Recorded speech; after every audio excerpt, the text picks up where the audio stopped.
పెట్టారో మరి సహోదరుడు సుజ్ఞానరావు తెలియచేశాడు.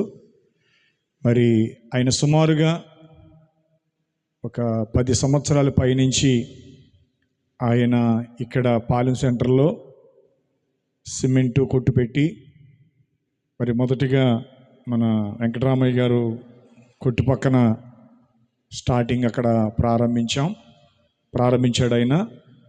ఆ తర్వాత మరి మరొక స్థలం ఎక్కడ ఈ పక్కన ఎక్కడ ఉండేది, ఇదే అనుకుంటాను, ఇక్కడ జరిగేది ఆయన వ్యాపారం. ఆ తర్వాత మరలా ఆ పక్క స్థలము ఇవ్వటం ద్వారా మరి అక్కడికి ఇప్పటికి 3 స్థలాలు ఆయన మారాడు.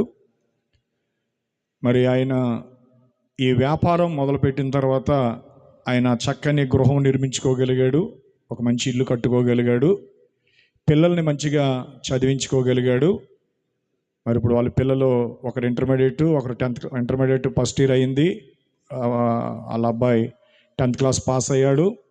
ఒక ప్రక్క పిల్లల్ని బాగా చదివించుకుంటూ కష్టపడి పని చేసుకుంటూ మరి చక్కగా మరి దేవుని సువార్త పరిచర్యలలో నశించిపోతున్నటువంటి ప్రజలకి దేవుని గురించి ప్రకటించాలి, సత్యము గురించి వాళ్ళకి తెలియచేయాలన్నటువంటి ఆశ, ఆరాటం మరి తనలో ఉంది, తన భార్యలో కూడా ఉంది. వారిద్దరూ చక్కగా ఐక్యత, ప్రేమ, అనురాగాలు కలిగి మరి ఒకరి పట్ల ఒకరికి చక్కటి మరి మంచి ప్రార్థన జీవితము, దైవభక్తి జీవితము, మరి సంఘములో కూడా మంచి పరిచర్య చేస్తూ మరి వాళ్ళు చక్కగా సంఘానికి మంచి సహకారులుగా ఉన్నటువంటి వారు.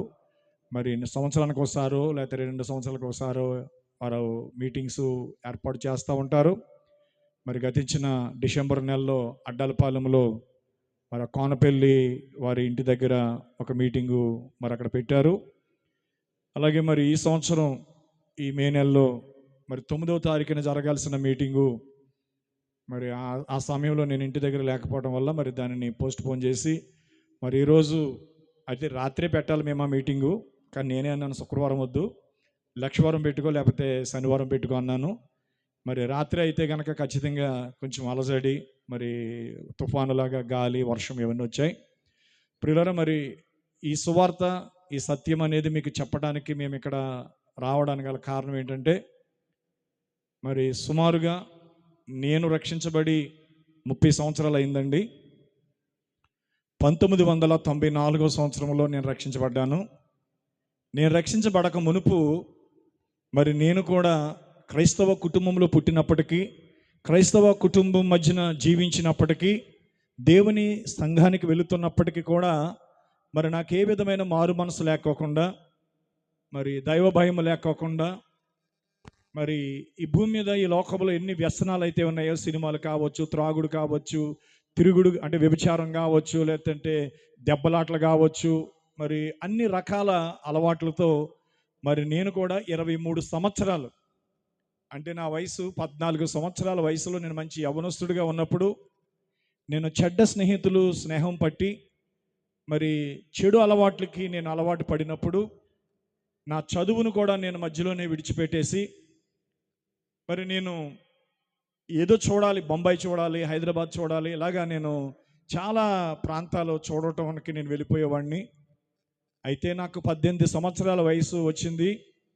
18 సంవత్సరాల వయసు వచ్చేటప్పటికి ఇంచుమించుగా నాకు మరి లోకంలోనే చెడు అలవాట్లన్నీ నాకు అబ్బాయి. బాగా చెడు అలవాట్లు, చెడు స్నేహాలు, చెడు జీవితం, తల్లిదండ్రులకు అవిధేయంగా జీవించటం, పెద్దలంటే భయం లేకపోవటం, దేవుడంటే భయం లేకపోవటం. దేవుడంటే భయం ఉంటుంది, కానీ దేవుడి సాయంకాలం అలా తండ్రి క్షమించంటే ఆయన క్షమించేస్తాడనే విశ్వాసం. ఇలా నా జీవితంలో నేను లోకరీతిగా జీవిస్తున్నప్పుడు నాకు 19వ సంవత్సరం వచ్చినప్పుడు నాకు వివాహం అయింది. మరి 19వ సంవత్సరంలోనే నేను వివాహం చేసుకున్నాను. అంటే నాకు 18 సంవత్సరాలు నిండాయి, 19వ సంవత్సరం వచ్చింది. నా భార్యకు 16 సంవత్సరాల నుండి 17వ సంవత్సరం వచ్చింది. మరి ఆ వయసులో మేము పెళ్లి చేసుకున్నాం. మాకు త్వరగా సంవత్సరం తిరక్కముందే మాకు కూడా పాప పుట్టింది. మరి పాప పుట్టినప్పటికీ కూడా నాకు మారు మనసు లేదు. నేను చాలా త్రాగుడికి బాగా అలవాటు పడి చాలా చోట్ల రోడ్ల మీద పడిపోయేవాడిని. నన్ను తీసుకెళ్ళడానికి ఎవరో ఒకరు వచ్చి నన్ను ఇంటికి తీసుకెళ్ళేవారు. అలాంటి జీవితాన్ని జీవిస్తున్న నా జీవితంలో మరి నా కుమార్తె పుట్టి 3 సంవత్సరాలు అయిపోయింది, 4వ సంవత్సరం వచ్చింది. ఆ సమయంలో మరి నా కుమారుడు 1993 సంవత్సరంలో నాకు కుమారుడు పుట్టాడు. ఆ కుమారుడు పుట్టక ముందు నేను బెహ్రెయిన్ దేశం వెళ్ళానండి. బెహ్రెయిన్ దేశం 92లో 92వ సంవత్సరంలో నేను బెహ్రెయిన్ దేశం వెళ్ళినప్పుడు మరి నేను ఒక ఉద్యోగం నిమిత్తమే వెళ్ళాను అక్కడికి. కానీ ఎక్కువ కాలం ఉండలేదు. చాలా తక్కువ టైంలోనే నేను వెనక్కి తిరిగి వచ్చేసాను. అంటే రోజుల్లోనే తిరిగి వచ్చేసాను. అలా తిరిగి వచ్చేసిన నేను 92 జాన్యువరిలో తిరిగి వచ్చేసాను. మరి 93 ఏప్రిల్ నెలలో నాకు కుమారుడు పుట్టాడు. నా కుమారుడు పుట్టి 8 నెలలు అయిందండి. 8 నెలల్లో మరి 8 నెలల వయసు ఉన్నప్పుడు నన్ను ఒక స్నేహితుడు బలవంతంగా ఒక మీటింగ్ తీసుకెళ్ళినప్పుడు ఆ మీటింగ్లో 1994 జనవరి నెలలో నేను మారు మనసు పొంది యేసుక్రీస్తుని నా స్వరక్షకుడిగా అంగీకరించి నా పాప జీవితాన్ని, నా మురికి జీవితాన్ని, నా అసహ్యమైన జీవితాన్ని దేవుని ఎదుట ఒప్పుకొని దాన్ని విడిచిపెట్టి 94 నుంచి ఈరోజు 2024 అంటే సుమారు నేను రక్షించబడి 30 సంవత్సరాలు అయ్యింది. ఈ 30 సంవత్సరాల్లో మరి నేను రక్షించబడిన దినము నుంచి కూడా దేవుని సువార్త ప్రకటిస్తూ ఉండేవాడిని. అలాగూ నేను 2000 సంవత్సరంలో దేవుని పిలుపుని బట్టి, దేవుడిచ్చిన దర్శనాన్ని బట్టి నేను సేవకు రావడం జరిగింది. దేవుని పరిచర్యకు అంటే పాస్టర్గా, సంఘానికి కాపరిగా నేను వచ్చాను. అంటే నేను దేవుని సేవలోకి వచ్చి 24 సంవత్సరాలు అయిందండి. ఈ 24 సంవత్సరాల్లో ఈ సత్యము కోసము, ఈ వాక్యము కోసము నేను దేశ విదేశాల్లో, అనేక రాష్ట్రాలలో, కొన్ని దేశాలలో, మరి అనేక స్థలాల్లో నేను దేవుని సువార్త ప్రకటిస్తూ ఉన్నాను. అయితే ఈ కూటమి యొక్క ముఖ్య ఉద్దేశము సత్యము, నిజము, యేసుక్రీస్తు మార్గము, సత్యము, జీవం. యేసుక్రీస్తు మార్గం, సత్యం, జీవం. మరి యేసుక్రీస్తు మాత్రమే సత్యం, యేసుక్రీస్తు మాత్రమే జీవం, యేసుక్రీస్తు మాత్రమే మార్గం. ఆ గొప్ప దేవుడి గురించి మేము ప్రకటించడానికి మేము ఆశపడి ఈ కూడిక ఈ రీతిగా ఏర్పాటు చేయడం జరిగింది. ఈ సమయంలో మరి మీరందరూ ఓపికగా జాగ్రత్తగా దేవుని వాక్యం వినమని మీకు నేను కోరుతా ఉన్నాను. దానికి ముందు పాట పాడదాం.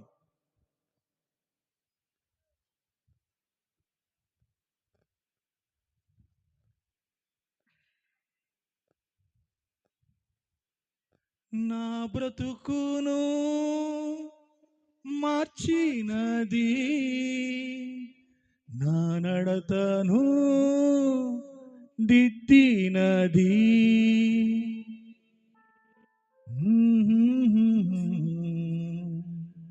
చూపినది.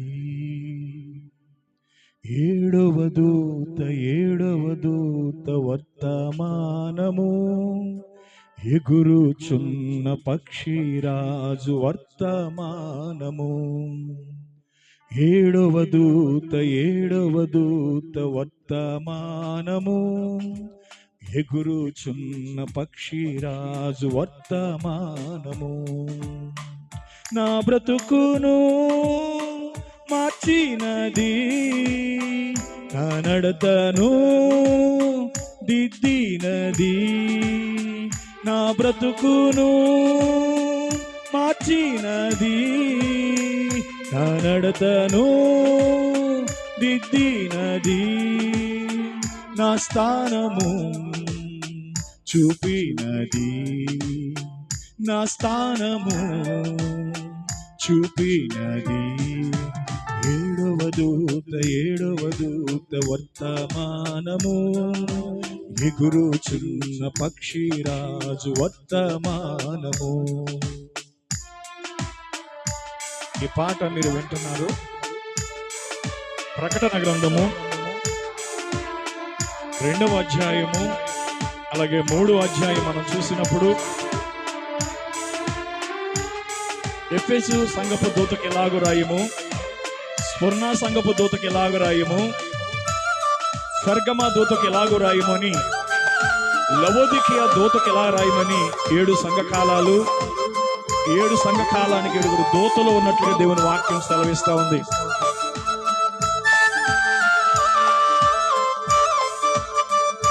ప్రకటన గ్రంథము 10వ అధ్యాయము 1 నుంచి 7 వచనాలు చూసినప్పుడు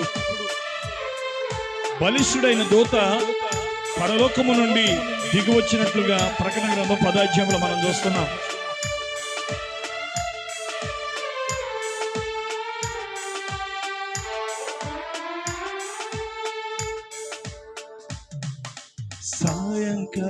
సాయంకాల వర్తమానము, బలిష్ఠుడగు దూత తెచ్చిన వర్తమానము.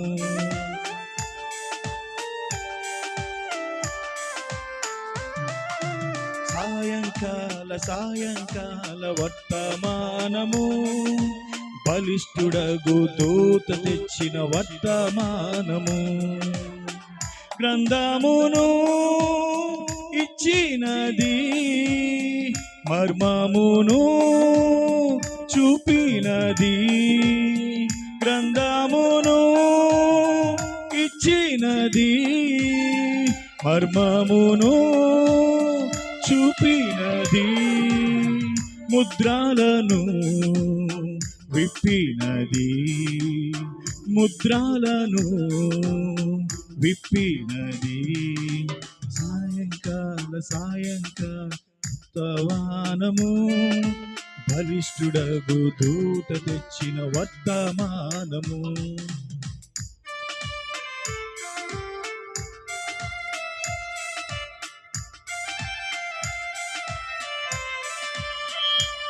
మలాకి గ్రంథము 4వ అధ్యాయము 5-6 వచనాల ప్రకారముగా, యెహోవా నియమించిన మహాభయంకరమైన దినము రాకమునుపు నేను ప్రవక్తకు ఏలియాను మీ వద్దకు పంపుదును. నేను వచ్చి దేశమును శపింపకూడనట్లు అతడు తండ్రి హృదయములను పిల్లల తట్టును, పిల్లల హృదయములను తండ్రుల తట్టును తిప్పునని రాయబడిన లేఖనము నెరవేర్పు కాలములో మనం జీవిస్తా ఉన్నాం.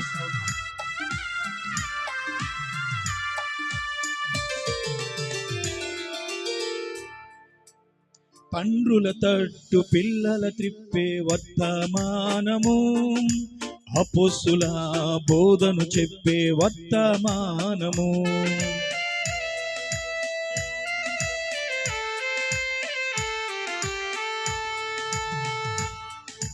తండ్రుల తట్టు పిల్లల త్రిప్పే వర్తమానము, అపోస్తుల బోధను చెప్పే వర్తమానము.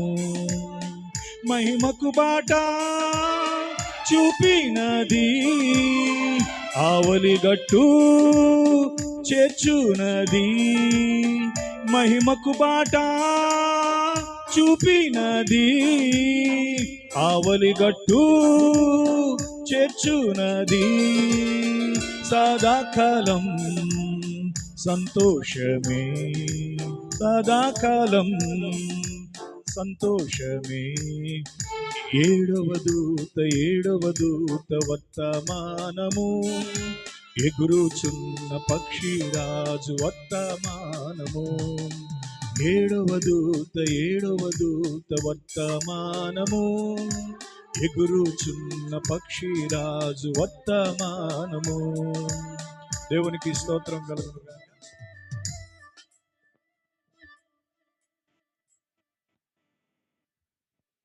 ఈ సమయంలో క్షణం లేచి నిలబడదాం. ఈ సమయంలో క్షణం లేచి నిలబడదాం.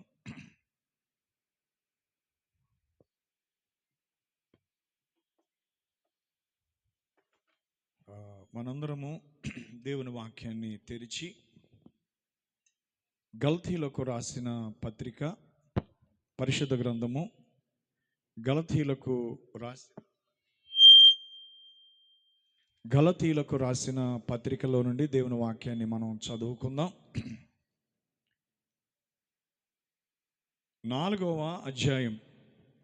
అందరూ పరిశుద్ధ గ్రంథాన్ని తెరిచి గలతీయులకు రాసిన పత్రిక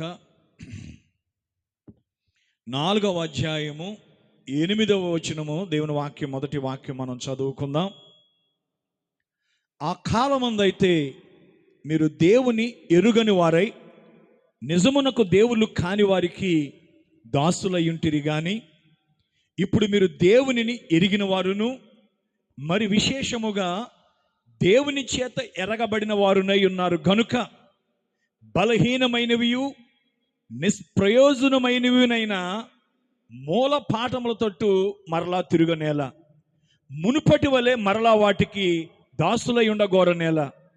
మీరు దినములను మాసములను ఉత్సవ కాలములను సంవత్సరములను ఆచరించుచున్నారు. మీ విషయమే నేను పడిన కష్టము వ్యర్థమైపోవునేమని మిమ్మల్ని గూర్చి భయపడుచున్నాను. దేవుడి వాక్యం దీవించునుగాక. హల్లెలూయా. 2వ వాక్యము యెషయా గ్రంథము 55వ అధ్యాయము. యెషయా గ్రంథము 55వ అధ్యాయం. యెషయా గ్రంథము 50వ అధ్యాయము 6వ వచనం. యెహోవా మీకు దొరుకు కాలమందు ఆయనను వెదకుడి, ఆయన సమీపములో ఉండగా ఆయనను వేడుకొనుడి. దేవుడు మిమ్మల్ని దీవించునుగాక. దయచేసి కూర్చోండి. పరిశుద్ధుడు అయిన తండ్రి, ప్రేమ స్వరూపుడు అయిన యేసయ్య, నీ కొందనాలు స్తోత్రాలు చెల్లిస్తున్నా. చదవబడిన నీ పరిశుద్ధ గ్రంథము నుంచి నీ పరిశుద్ధ వాక్యములో దేవా, యెహోవా దొరుకు కాలమందు ఆయనను వెదుకుడి అనేది నీ వాక్యం సెలవిస్తూ ఉంది. దేవా, యెహోవా దేవుడిగా గల జనులు ధన్యులని వాక్యం సెలవిస్తూ ఉంది. నువ్వు అబ్రహాము దేవుడవు, ఇస్సాకు దేవుడవు, యాకోబు దేవుడవు, ప్రవక్తల దేవుడవు, అపోస్తుల దేవుడవు, అన్యజనులమైన మా దేవుడు అయి ఉన్నందుకు నిన్ను మేము స్తుతిస్తున్నాము నాయన. నీవు దేవుడుగా నిన్ను నువ్వు బయలుపరచుకోవడానికి నువ్వు మహాత్యము గల మహిమ కలిగిన దేవుడు అయిన నీవు మానవ స్వరూపమందు మానవుడిగా ప్రత్యక్షమైన ఆయన సర్వ మానవాళి పాపము కొరకు ప్రాయశ్చిత్తార్థముగా నీ పరిశుద్ధ రక్తమును చిందించి మా పాపములకు వెల చెల్లించుటకు నాయన కలువరి శిలువలో మా కొరకు మరణించి సమాధి చేయబడి చనిపోయి సమాధి చేయబడి 3వ దినాన తిరిగి లేచిన గొప్ప దేవుడవు నాయన. నీవు మాత్రమే సమాధిని, పాతాళమును, మరణమును జయించిన దేవుడవు నాయన. నీ గొప్ప నామానికి నేను స్తుతిస్తున్నాము నాయన. ఈ రాత్రికాల సమయంలో బిడ్డలు ఎంతో ప్రభువా ఆశతో నీ సన్నిధికి వచ్చారు. నీ మాటలు వినుట మాకు సంతోషము ప్రభువా. నీ మాటలు మాకు సంతోషాన్ని ఇస్తాయి ప్రభువా. నీ మాటలు మాకు నిత్య జీవాన్ని ఇస్తాయి ప్రభువా. నీ మాటలు మా బ్రతుకులు మారుస్తాయి నాయన. ఈ రాత్రి నీవే నీ వాక్యం ద్వారా నాతో మాట్లాడండి. నీ వాక్యము రోగిని స్వస్థపరుస్తుంది ప్రభువా. నీ వాక్యము పాపిని పరిశుద్ధునిగా మారుస్తుంది నాయన. నీ వాక్యము నాయన గొప్ప చూడగలేని వాటిని, అదృశ్యమైన వాటిని చూడగలిగిన విశ్వాసం ఇస్తుంది ప్రభువా. నీవే నీ వాక్యం ద్వారా మాతో మాట్లాడమని ఈ రాత్రి రోగులను స్వస్థపరచండి. పాపులు పరిశుద్ధులుగా మార్చబడుదురుగాక. రక్షణ లేని వారు అనేకులు రక్షించబడుదురుగాక. ప్రతి వారు పరిశుద్ధాత్మతో పొందుకుందురుగాక. ఈ రాత్రి మీరే మహిమ ఘనత ప్రభావాలు పొందుమని యేసుక్రీస్తు నామములో ప్రార్థిస్తున్నాము. ఆమేన్. గట్టిగా ఆమేన్ చెప్దాం. ఇక్కడ సహోదరులందరూ కూడా సంఘస్థులు ముఖ్యంగా గట్టిగా హల్లెలూయా ఆమేన్ చెప్పాలని నేను కోరుతా ఉన్నాను. ఈ రాత్రికాల సమయంలో ప్రియులారా, మనందరము ఒకప్పుడు దేవుడు లేని జనులుగా, నిజమునకు దేవులు కాని వారికి దాసులుగా ఉన్నటువంటి మనల్ని దేవుడు మనలను తన కృప ద్వారా నిజమైన దేవుడు ఎవరు, మన కొరకు ప్రాణం పెట్టిన దేవుడు ఎవరు, మన కొరకు రక్తము కార్చిన దేవుడు ఎవరు, మన కొరకు చనిపోయిన దేవుడు ఎవరు, సమాధిలో నుంచి తిరిగి లేచిన దేవుడు ఎవరు అనేటువంటి సత్యాన్ని దేవుడు మనకి బయలుపరచుట్లో దేవుడికి ఒక గొప్ప ఉద్దేశం ఉన్నది. హల్లెలూయా. ఇక్కడ చదవబడినటువంటి వాక్యములో మీరు గమనించినట్లయితే మనందరము కూడా ఏ స్థితిలో ఉన్నామంటే బైబిల్ చెప్తుంది, ఆ కాలమందైతే మీరు దేవుని ఎరగని వారై నిజమునకు దేవుళ్ళు కాని వారికి దాసులై ఉన్నారు గాని అన్నాడు. ఇక్కడ నిజమే ప్రియులారా, మనం ఏదో దేవుడు అనుకున్నాం, ఎవరో దేవుడు అనుకున్నాం, ఏదో దేవుడు అనుకున్నాం. చిన్న పాట పాడతాను. ఎవరో దేవుడని ఎందుకులే నాకని ఎవరో దేవుడని, ఎందుకులే నాకని ఎందాకపోతున్నావా చివరికి ఏమవుతావా, ఎందాకపోతున్నావా చివరికి ఏమవుతావా, దుర్దినాలు రాకముందే చీకటి కమ్మకముందే, దుర్దినాలు రాకముందే చీకటి కమ్మకముందే స్మరణకు తెచ్చుకొని సృష్టికర్తను, స్మరణకు తెచ్చుకొని సృష్టికర్తను, ఎవరో దేవుడని ఎందుకులే నాకని, ఎవరో దేవుడని ఎందుకులే నాకని. ఈ దినంలో మనం చూస్తా ఉన్నాం, ఎవరైతే ఏముందయ్యా, ఏ దేవుడైతే ఏముందయ్యా, దేవుళ్ళు అనబడ్డవారు ఎందరో ఉంటారయ్యా. నీకో దైవము, నాకో దైవము, నువ్వు నమ్మే దైవాన్ని నువ్వు నమ్ముతున్నాను, నా దైవాన్ని నమ్ముతున్నాను, నీకో దేవుడు నాకో దేవుడు అనుకుంటున్నాం. కానీ ప్రియులారా, దేవుడు అనే వాళ్ళు అనేకులు ఉండరండి. బైబిల్ చెప్తుంది దేవుడు ఒక్కడే, దేవునికి నరులకును మధ్యవర్తియు ఒక్కడే, ఆయన క్రీస్తు యేసును నరుడని బైబిల్ చెప్తా ఉంది.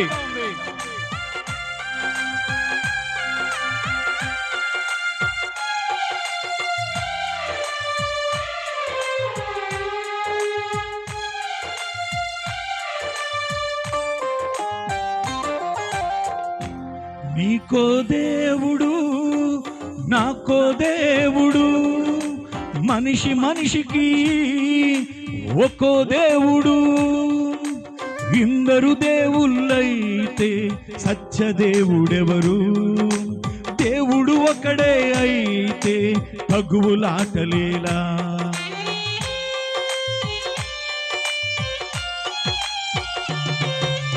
నీకో దేవుడు నాకో దేవుడు, మనిషి మనిషికి ఒక్కో దేవుడు, ఇందరు దేవుళ్ళైతే సత్య దేవుడెవరు, దేవుడు ఒకడే అయితే తగువులాటలేలా. ఏది నిజమో ఎవరు దైవమో, ఏది నిజమో ఎవరు దైవమో తెలుసుకో తెలుసుకో తెలుసుకో నేస్తమా, ఎవరో దేవుడని ఎందుకులే నాకని, ఎవరో దేవుడని ఎందుకులే నాకని. కొండ కొండకు తిరుగుతూ ప్రతి చెట్టుని ప్రతి రాతిని మనం మొక్కుతూ జీవములేని బొమ్మలకు ఎన్నో పూజలు చేశాం. అక్కడున్నాడు దేవుడు, ఇక్కడున్నాడు దేవుడు, ఆ కొండెక్కుదాం ఈ కొండెక్కుదాం అని ఎన్నో కొండలు ఎక్కాం, ఎన్నో చెట్లు ఎన్నో బొమ్మలు పూజించాం. కానీ ఒక నిజమైన దేవుడు మనకు తెలుసుకోగలిగాం.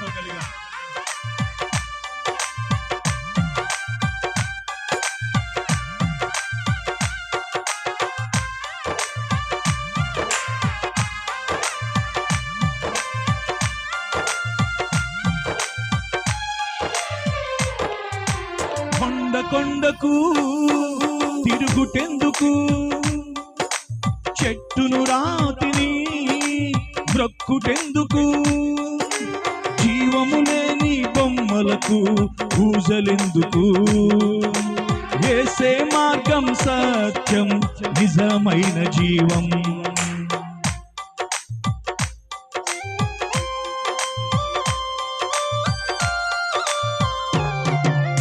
కొండ కొండకు తిరుగుటెందుకు, చెట్టును రాతిని బ్రొక్కుటెందుకు, జీవము లేని బొమ్మలకు పూజలెందుకు, యేసే మార్గం సత్యం నిజమైన జీవం.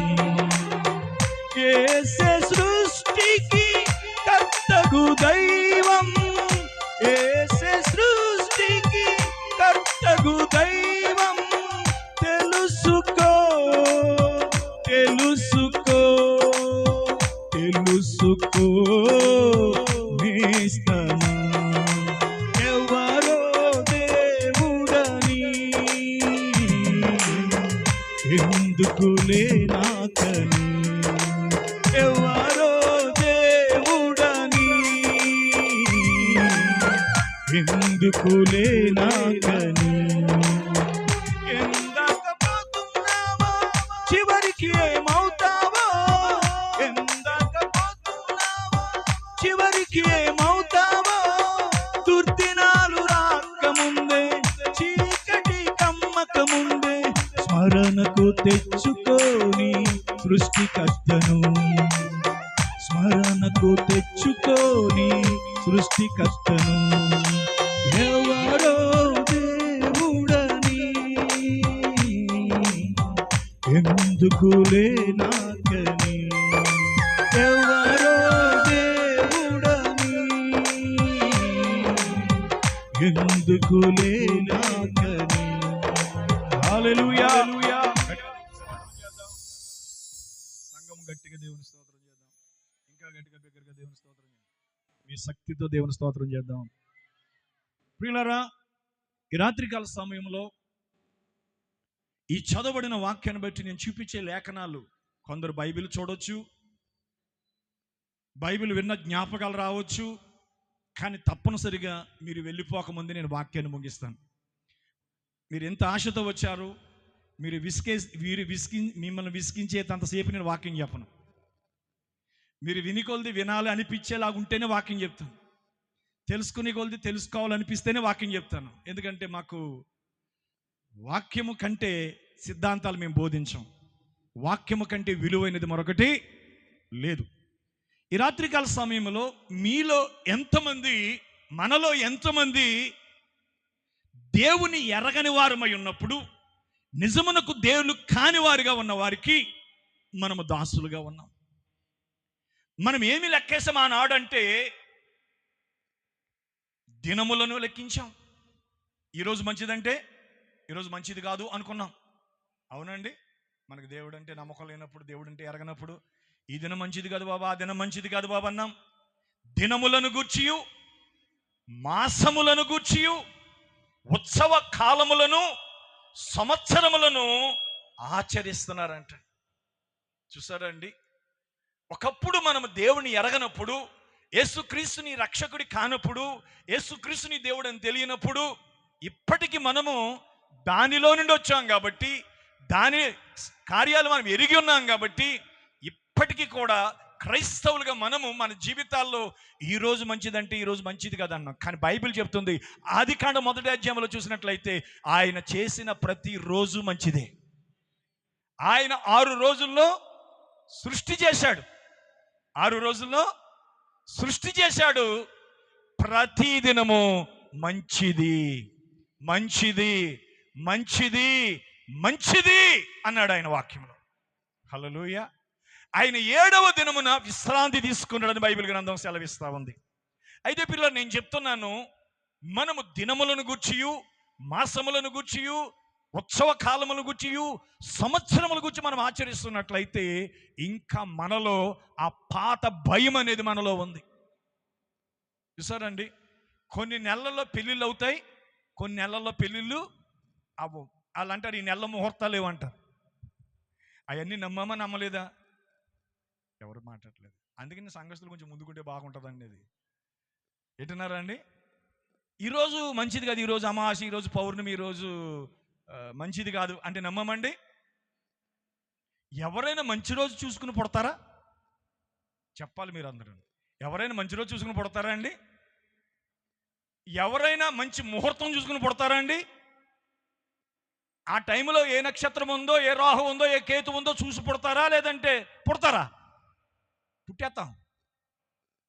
మనం పుట్టుకున్న రోజుని, మన నక్షత్రాన్ని, మన గ్రహాన్ని, మన యొక్క లెక్కలేసి మనకు పెళ్లి చేసేటప్పుడు ఆ రెండు కలుపుతున్నాయా లేవా? వీళ్ళు కలుపుతారా, దెబ్బలాడుకుంటారా, కొట్టుకుంటారా, చంపుకుంటారా, విడిపోతారా, కలిసి ఉంటారంట. ఆ నక్షత్రాలను బట్టి, ఆ ముహూర్తాలను బట్టి మనం చేసేటప్పుడు ఏమవుతుందంటే, పిల్లరా మీరు దీర్ఘకాలం బతుకుతారని చెప్తారు, కానీ ఎంతకాలం ఎవరు బతుకుతారు ఎవరు అని చెప్పగలరా? కరెక్ట్గా నిమిషాల ప్రకారంగా, గంటల ప్రకారంగా, నిమిషాల ప్రకారం మనకు ముహూర్తం పెట్టారు. మనం చూస్తూ ఉన్నాం. ఈరోజు మనం ఒకప్పుడు ఆ స్థితిలో ఉండి ఎంతగానో నిష్ఠగా మనం జీవించాం. కానీ యేసుక్రీస్తు యొద్దకు వచ్చినటువంటి మనం, హల్లెలూయా, యేసుక్రీస్తుని ఎరిగినటువంటి మనము, పౌలు చెప్తున్నాడు, ఏమని చెప్తున్నాడు అంటే, మీ విషయమే నేను పడిన కష్టము వ్యర్థమైపోవునని మిమ్మును గూర్చి భయపడుచున్నాను. హల్లెలూయా. ఎందుకంటే పిల్లరా, క్రైస్తవుని యొక్క జీవితంలో ఒకప్పుడు దేవుని ఎరగని వారుగా ఉన్న మనము, నిజమునకు దేవుని కాని వారుగా ఉన్నటువంటి మనము, దేవుని ఎరగని స్థితిలో మనము చాలా దేవునికి విరోధంగా జీవించాం. హల్లెలూయా. అయితే పిల్లరా, మీరు దేవుని వాక్యంలో మనం చూస్తున్నాం, దేవుణ్ణి దేవుడుగా ఆరాధించాలి. దేవుడు బైబిల్ చెప్తుంది, దేవుడు ఆత్మ గనుక ఆయన ఆరాధించేవారు ఆత్మతోనూ సత్యముతోనూ ఆరాధించాలి. కాబట్టి దేవుడు ఆత్మగా ఉన్న దేవుడు, మనందరికీ పైగా ఉన్న దేవుడు మనల్ని రక్షించడానికి శరీరములోకి ప్రత్యక్షమయ్యాడు. హల్లెలూయా. ఒకసారి రోమీయులకు రాసిన పత్రిక పరిశుద్ధ గ్రంథాన్ని మీరు చూడాలి. ముఖ్యంగా ఏంటంటే పరిశుద్ధ గ్రంథాన్ని తప్పనిసరిగా చూడాలి. మీరు పరిశుద్ధ గ్రంథాన్ని చూడకపోతే చాలా బాధపడతారు. అంటే విమర్శించినట్టుగా కనబడతాయి, లేదంటే మేము మన అనవసరంగా వెళ్ళామనిపిస్తుంది. కానీ పరిశుద్ధ గ్రంథాన్ని చూడండి. 1వ అధ్యాయము 21వ వచనం. మనం గలతీ పత్రికలో ఏం చదివామంటే, మీరు దేవుని ఎరిగిన వారును విశేషముగా దేవుని చేత ఎరగబడిన వారునై ఉన్నారు అన్నాడు. ఇక్కడ మనము దేవుని ఎరగడం ఒక కొంత అయితే, మనము దేవుని చేత ఎరగబడిన వారమై ఉండాలి. హల్లెలూయా. 21వ వచనం. మరియు వారు దేవునిని ఎరిగియు ఆయనను దేవునిగా మహిమపరచలేదంటండి. దేవుడెవరో తెలుసుకున్నారు కానీ దేవునిని దేవునిగా మహిమపరచలేదంట. కృతజ్ఞతాస్తుతులు చెల్లింపను లేదు కానీ తమ వాదముల యందు వ్యర్థులయ్యిరి. వారి అవివేక హృదయము అంధకారమయమాయను. తాము జ్ఞానులమని చెప్పుకొనుచు బుద్ధిహీనులయ్యిరి. వారు అక్షయుడగు దేవుని మహిమను క్షయమగు మనుష్యుల యొక్కయు, పక్షుల యొక్కయు, చతుష్పాద జంతువుల యొక్కయు, పురుగుల యొక్కయు ప్రతిమా స్వరూపములుగా మార్చేశారు. చూసారండి, రాను రాను రాను రాను రాను రాను క్రైస్తవ్యము ఎలా మారిపోయింది, క్రైస్తవులు ఎలా మారిపోతున్నారు. దేవుని ఎరిగినటువంటి వారు, దేవుని చేత ఎరగబడినటువంటి వారు, వారి హృదయాలు ఎలా ఉన్నాయని చూసినట్లయితే దేవుని వాక్యం చెప్తుంది, ఈరోజు దేవుడు ఒక్కడా, ఇద్దరా, ముగ్గురా అని వాదాలు ఉన్నాయి లేవండి. దేవుడు ఒకడా, ఇద్దరా, ముగ్గురా, ముగ్గురు ఉన్నారా, ఇద్దరున్నారా, ఒకడేనా అనే ప్రశ్నలతోటి మనుషులు సతమతం అవుతా ఉన్నారు. వాదించుకుంటున్నారు. దేవుడు ఒక్కడే. మీరు ఈ రాత్రి మీరు దేవుని వాక్యాన్ని వింటున్నారు. ఆది కాండము నుంచి ప్రకటన గ్రంథం వరకు కూడా బైబిల్ నమ్మేటువంటి వారు ఒక్క దేవుణ్ణి మాత్రమే చూడగలరు. హల్లెలూయా. ఆది కాండము నుంచి ప్రకటన గ్రంథం వరకు ఒక్క దేవుణ్ణి మాత్రమే చూడగలుగుతారు. ఒకవేళ బైబిల్ గ్రంథములో ఒక్క దేవుడి గురించి కనుక నమ్మకపోతే నువ్వు బైబిల్ని సరైన రీతిగా గ్రహించలేదని అర్థం. హల్లెలూయా. ఎందుకంటే ఇప్పుడు చాలా మంది అంటున్నారు యెహోవాయే దేవుడు, యేసుక్రీస్తు దేవుడు కాదు అంటున్నారు. ఏమంటున్నారండి? యెహోవాయే దేవుడు, యేసుక్రీస్తు దేవుడు కాదు, యేసుక్రీస్తు మంచి మనుషుడు అంటున్నారు, ప్రవక్త అంటున్నారు. ఉదాహరణకి తీసుకోండి, ముస్లిమ్స్ తీసుకోండి. ముస్లిమ్స్ ఏమంటారంటే అల్లాయే దేవుడు, యేసుక్రీస్తు దేవుడు కాదు, ఆయన ఒక ప్రవక్త. మా మహమ్మద్ ప్రవక్త ఎలాగో యేసుక్రీస్తు కూడా అలా ప్రవక్త. ఆయన చనిపోయాడు కానీ తిరిగి లేవలేదు అని వాళ్ళు నమ్ముతారు. అలాగే యెహోవా సాక్షులు అనేటువంటి సంఘాలు ఏమి నమ్ముతాయంటే యెహోవాయే దేవుడు, మరొక దేవుడు లేడు, యేసుక్రీస్తు మంచి మనుష్యుడు అని చెప్తారు. కొందరేమంటారంటే తండ్రి ఒక దేవుడు, కుమారుడు ఒక దేవుడు, పరిశుద్ధాత్మ ఒక దేవుడు, ముగ్గురు ఉన్నారు, ముగ్గురు ఏకమై ఉన్నారు, త్రియేక దేవుడు అయి ఉన్నాడు, త్రిత్వమై ఉన్నాడు అని చెప్తారు. మనము దేవుడిని ఎరకముందు మనకు కూడా ముగ్గురు దేవతలు ఉండేవారు. మనకు కూడా ముగ్గురు దేవుళ్ళు ఉండేవారు. ఎవరు వాళ్ళ పేర్లు?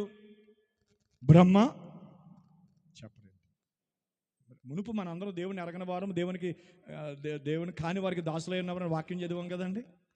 మరి అందరం ఏమి నమ్మాం? మనం మొదట బ్రహ్మ ఉన్నాడు.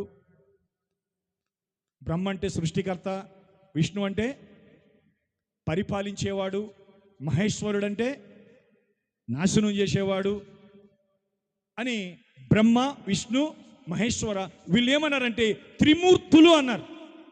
ఏమన్నారండి వాళ్ళని? ఎందుకంటే మనం అందులోంచి వచ్చాం కాబట్టి మనకు తెలుసు. ఈరోజు చాలామంది భయం బాధ ఏంటి తెలుసా? ఈ క్రైస్తవులు మమ్మల్ని విమర్శిస్తారు. ఎవడో క్రైస్తవుడు కాదు భారతదేశంలో ఉన్నవాడు, ప్రతి ఒక్కరూ భారతీయులమే. అందరము కూడా దేవుని ఎరగని వారంగా ఉన్నటువంటి వారమే. దేవుని నమ్ముకున్న తర్వాత క్రైస్తవులు అవుతారు తప్ప క్రైస్తవ కుటుంబంలో పుట్టడం ద్వారా ఎవడో క్రైస్తవుడు కాదు.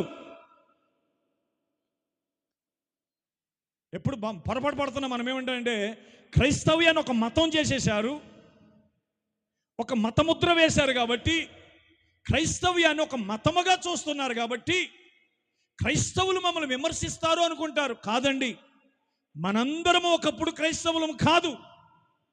మన తాత ముత్తాతలందరూ కూడా ఏదో ఒక దేవతని, ఏదో ఒక దేవుణ్ణి, ఏదో వీధిలోనో లేదా మూలలోనో ఎక్కడో ఒక చోట మనం మొక్కినటువంటి వాళ్ళము. కానీ మనము దేవుణ్ణి నమ్ముకున్న తర్వాత, మనము నిజాన్ని తెలుసుకున్న తర్వాత, సత్యాన్ని తెలుసుకున్న తర్వాత, మనం నిజం చెప్తుంటే, సత్యం చెప్తుంటే వాళ్ళకి ఏమనిపిస్తుంది అంటే ఎవరికైనాను విమర్శించినట్లుగా ఉంటుంది. సరే, క్రైస్తవులు కూడా అంటున్నారు తండ్రి ఒక దేవుడు, కుమారుడు ఒక దేవుడు, పరిశుద్ధాత్ముడు ఒక దేవుడు అంటున్నారు. కాబట్టి క్రైస్తవులు ముగ్గురు ఉన్నారని నమ్ముతున్నారు, ముగ్గురు ఏకమై ఉన్నారని నమ్ముతున్నారు, ఒకరు లేకుండా ఒకరు లేరని నమ్ముతున్నారు. అయితే పరిశుద్ధ గ్రంథం ఏం చెప్తుందంటే నీ దేవుడైన యెహోవా అద్వితీయుడగు యెహోవా అంటున్నాడు. హల్లెలూయా. అంటే బైబిల్ గ్రంథంలో నీ దేవుడైన యెహోవా, ఒకసారి చదువుదాం. నిర్గమకాండం 20వ అధ్యాయము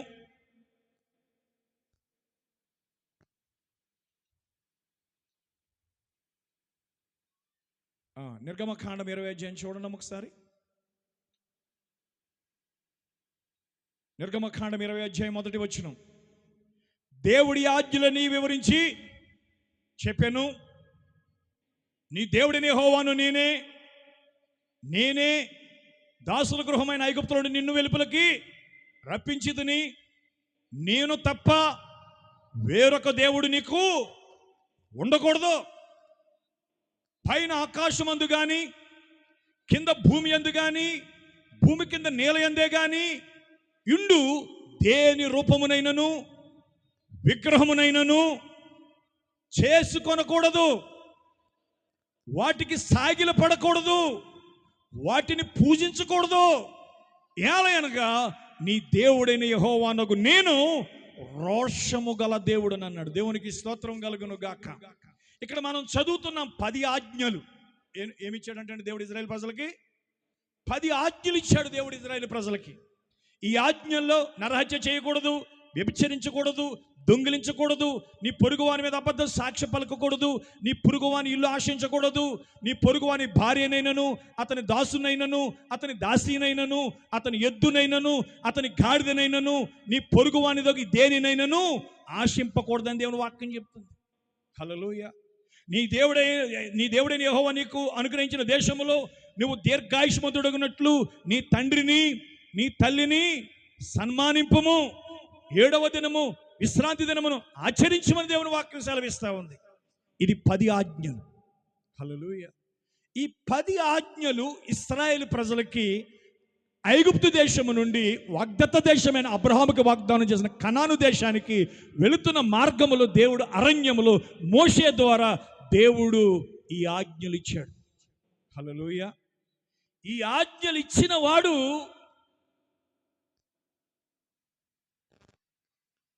ఆ ఆజ్ఞల్ని సవరిస్తున్నాడు. మళ్ళా ఎక్కడ సవరిస్తున్నాడు ఈ ఆజ్ఞల్ని?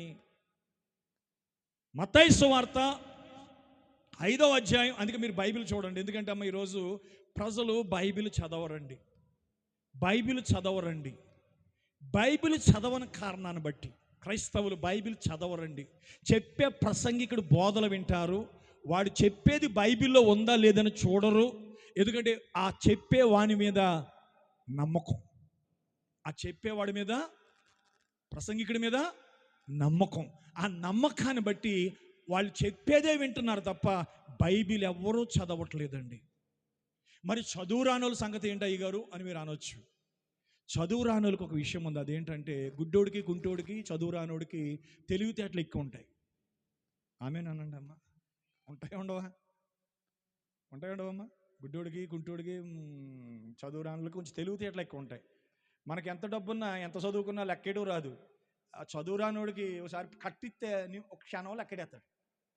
ఎందుకంటే డబ్బులు లెక్కలు బాగా వస్తాయి. చదువు రానోళ్ళకి లెక్కలు బాగా వస్తాయి, డబ్బులు కూడా బాగా సంపాదిస్తారు. డబ్బులు బాగా చదువుకున్నాడు కంటే చదువు రానోడు బాగా డబ్బులు సంపాదిస్తాడు. దేవునికి స్తోత్రం కలుగును గాక. ఎందుకంటే క్రైస్తవులు బైబిల్ చదవరండి. చెప్పే వ్యక్తి ఏం చెప్తున్నాడో అది బైబిల్ ఉందో లేదో కూడా చూడరండి. ఇంతకాలం నుంచి క్రైస్తవులు బైబిల్ చదువుతున్నారు. ఎంతోమంది పాస్టర్లు చదువుతున్నారు బైబిల్, ఎంతోమంది రెవరెండ్లు చదువుతున్నారు బైబిల్. కానీ వాళ్ళకి ఎక్కడ కూడా బైబిల్లో త్రియాక దేవుడు అనే మాట కనబడదు. అమ్మాయి వింటున్నారా? అందరూ వింటున్నారా? బ్రదర్స్ మెయిన్ కొంచెం చదువుకున్న వాళ్ళు ఏం పేరు కనబడదు అంటండి? త్రియాక దేవుడు అనే మాట కనబడదు. ఎన్ని పుస్తకాలైనది, నువ్వెన్ని బైబిల్ అనేది, త్రియాక దేవుడు అనే మాట కనబడదు. వచ్చేయండి, లోపలికి వచ్చేయండి. మన మధ్యన ఒకే పాస్టర్ గారు ఉన్నారు, కాంతారావు గారు. మరి ఆయన అడిగితే బాగోదేమో, ఎందుకంటే ఆయన అడిగితే బాగోదేమో.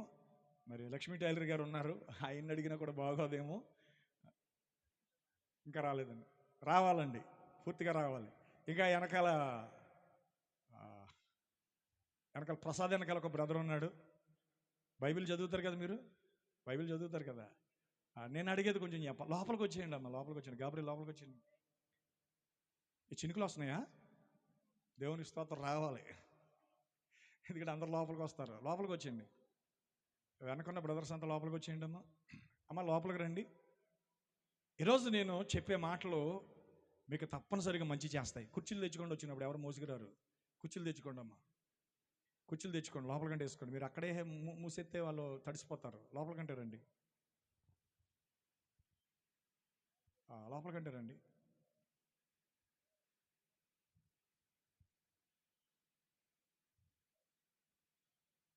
దేవునికి స్తోత్రం కలుగును గాక. బైబిల్ ఎన్నిసార్లు చదివిన ఏం కనబడదండి? త్రియాక దేవుడు అనే మాట కనబడదు. రెండవ మాట త్రిత్వము అనే మాట కనబడదు. ఏం కనబడదండి? మూర్తిమత్వము అనే మాట కనబడుతుంది, కానీ త్రిత్వము అనే మాట కనబడదు.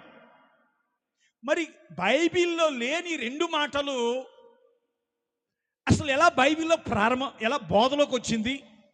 ఆ బోధ ఎక్కడి నుంచి వచ్చింది? ఆ బోధను ఎందుకు అనుసరించారు? ఆ బోధను ఎందుకు వెంబడిస్తున్నారనే సత్యాన్ని తెలిసిన బోధించని బోధకులు ఉంటారు. ఎందుకు ఉంటారనంటే, ఈరోజు ఒక క్రైస్తవుడు మొదటిగా మారు మనసు పొందాలి, పాపమును గురించి పశ్చాత్తాపడాలి, తన పాపములను విడిచిపెట్టాలి, యేసుక్రీస్తు తన స్వరక్షకుడిగా అంగీకరించాలి, వాక్యాన్ని నమ్మాలి, వాక్య ప్రకారంగా బాప్తిస్మము పొందాలి. బైబిల్ చెప్తుంది మీరు మారు మనసు పొంది ఏం పొందాలంటండి చెప్పండి అమ్మా. నేను అక్కడ నిర్గమకాండములో 10 ఆజ్ఞలు ఎవరిచ్చారో ఆ 10 ఆజ్ఞలు సవరించిన వాని గురించి మాట్లాడుతున్నాను. హల్లెలూయా. ఆ 10 ఆజ్ఞల గురించి సవరించిన వాడిని నేను మాట్లాడుతున్నాను. బైబిల్ చెప్తుంది అపోస్తుల కార్యాలు 2:38 అపోస్తుల కార్యాలు 2:38 ప్రతి వారు బైబిల్లో చూడాలి. పాస్టర్ గారిని చూడకూడదండి. పాస్టర్ గారు చెప్పే బోధ నిజమా కాదని చూడాలంటే ఏం చూడాలండి? బైబిలే చూడాలి. అయితే బైబిల్ చదవటం రాని వాళ్ళ పరిస్థితి ఏంటని నేను అడిగాను. చదవటం రాని వారికి వినుట వలన విశ్వాసము కలుగును. వినుట క్రీస్తు మాట వలన కలుగును. పాస్టర్ గారి మాట వల్ల కాదండి, బోధకుడు మాట వల్ల కాదండి. వినుట వలన విశ్వాసము కలుగును. వినుట క్రీస్తు మాట వలన కలుగును. హల్లెలూయా. అంటే ప్రతి దానికి వాక్యమే. చదవండి ఒకసారి అపోస్తలుల కార్యాలు 2:38. పేతురు అంటున్నాడు, మీరు మారు మనసు పొంది పాప క్షమాపణ నిమిత్తము ప్రతివాడు యేసుక్రీస్తు నామమున బాప్తిస్మం పొందుడి, అప్పుడు మీరు పరిశుద్ధాత్మను వరము పొందుదురు. హల్లెలూయా. క్రైస్తవుడు అవ్వాలంటే ఏంటండి? క్రైస్తవులు అవ్వాలంటే ఏం చేయాలండి? మారు మనసు పొందాలి. మారు మనసు అంటే ఏంటి? ఒక మారు మనసు పొందిన వ్యక్తి యొక్క జీవితం ఎలా ఉంటుంది? అసలు మారు మనసు అంటే ఏంటి? 2 లేఖనాలు మీకు నేను చూపిస్తాను. మారు మనసు అంటే ఎఫెసీయులకు రాసిన పత్రిక, బైబిలే చదవాలి మీరు. ఎఫెసీయులకు రాసిన పత్రిక 5వ అధ్యాయము ఎఫెసీయులకు రాసిన పత్రిక 5వ అధ్యాయము 1వ వచనం నుంచి, కావున మీరు ప్రియమైన పిల్లల వలె దేవుని పోలి నడుచుకొనుడి, క్రీస్తు మిమ్మును ప్రేమించి పరిమళ సువాసనగా ఉండుటకు మన కొరకు తను దేవునికి అర్పణగాను బలిగాను అర్పించుకున్నాడు. అలాగుననే మీరును ప్రేమ కలిగి నడుచుకోనండి. ఇప్పుడు 3వ వచనం నుంచి జాగ్రత్తగా, మారు మనసు అంటే చెప్తున్నాను జాగ్రత్తగానండి. 3వ వచనం చూడండి. మీలో జారత్వమే కానీ ఏముండకూడదు అంటండి. మనం ఒకప్పుడు తెలియదు ఈ విషయాలన్నీ. దేవుడిని ఎరగనప్పుడు, దేవుడు అంటే తెలియనప్పుడు, ఇది పాపము ఇది పుణ్యము అలాంటి ఏం తెలియదు. ఇది చేయకూడదు ఇది చేయొచ్చు అలా ఏం తెలియదు. తప్పని తెలుసు, కానీ తప్పు మానలేని పరిస్థితి. తప్పని ఎవరికి తెలుసు? పాపికి తెలియదండి తప్పని. దేవుడు అంటే కొంచెం ఎంతో కొంత భయం ఉన్న వాళ్ళకి తెలుస్తుంది ఇది తప్పు. సిగరెట్ కాల్చకూడదు, సినిమాలు చూడకూడదని ఎవరు తప్పు అనుకోరలండి. ఎందుకంటే అంతకంటే ఆనందం ఇంకోటి లేదు కాబట్టి మనిషికి. మీలో జారత్వమే కానీ, ఏ విధమైన అపవిత్రతయే కానీ, లోభత్వమే కానీ వీటి పేరైనను ఎత్తకూడదు అంటండి. అసలు క్రైస్తవుడు అనేవాడు ఏమి ఎత్తకూడదు అంటండి? వీటి పేరు ఎత్తకూడదు అంటండి. ఇదే పరిశుద్ధులకు తగినది. కృతజ్ఞత వచనమే మీరు ఉచ్చరింపవలను కానీ మీరు బూతులైనను, దేవుడిని ఎరగని వాళ్ళు ఏం ఆడతారు చెప్పండి? బూతులు ఆడతారా? ఆడరండి. బూతులు క్రైస్తవులు బూతులు ఆడతారా? ఆడరండి. క్రైస్తవులు బూతులు ఆడతారా? ఆడరా?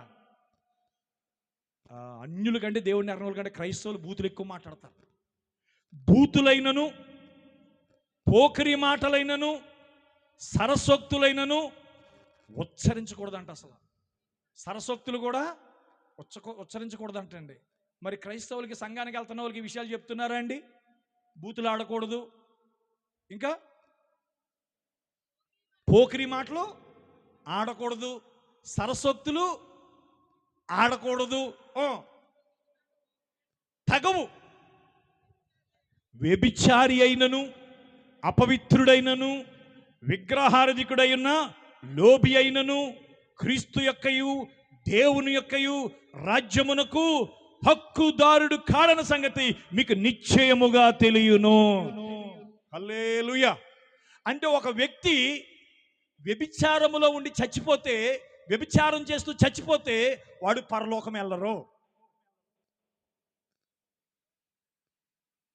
ఒక వ్యక్తి తాగుబోతుగా ఉండి, చదువుదాం పేతురు రాసిన పత్రిక, మొదటి పత్రిక 4వ అధ్యాయం. పేతురు రాసిన పత్రిక, మొదటి పేతురు రాసిన పత్రిక 4వ అధ్యాయం. తీసారా? టైం పడుతుందా? కొంచెం టైం మనకు కలిసి రావటానికి. సరే, నేను చదివేస్తున్నాను నేనండి. క్రీస్తు శరీరమందు శ్రమపడిన గనుక మీరును అట్టి మనసును ఆయుధముగా ధరించుకొనుడి. శరీర విషయంలో శ్రమపడిన వాడు శరీరమందు జీవించిన మిగిలిన కాలమిక మీదట మనుజాసులను అనుసరించి నడుచుకొనక దేవుని ఇష్టానుసారముగానే నడుచుకొనున్నట్లు పాపముతో జోలికనేమీ లేక ఉండును. ఆమేన్. పాపం జోలికి ఇంకా వెళ్ళకూడదు.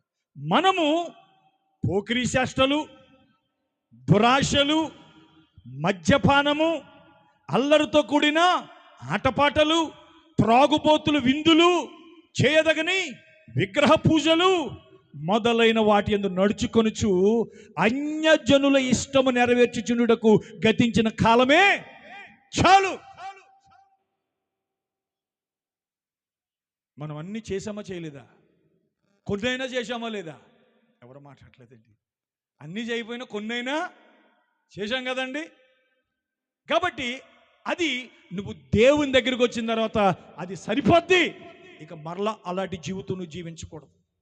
వింటున్నారా అండి?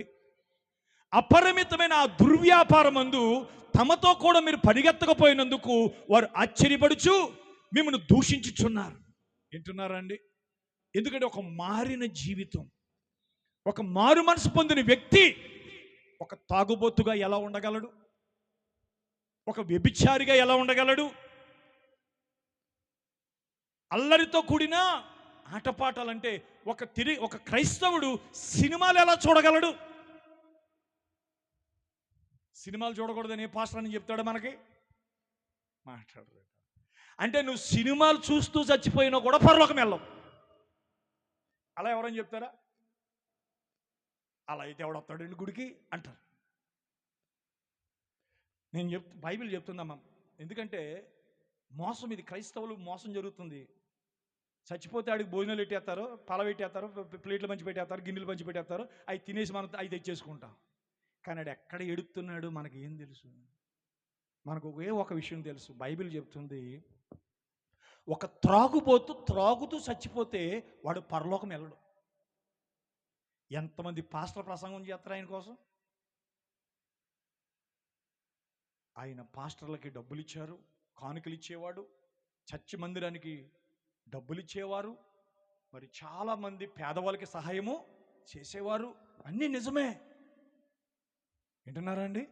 చర్చికి రెగ్యులర్గా వచ్చేవారు, వాటి ప్రతిసారి చర్చికి వచ్చేవారు.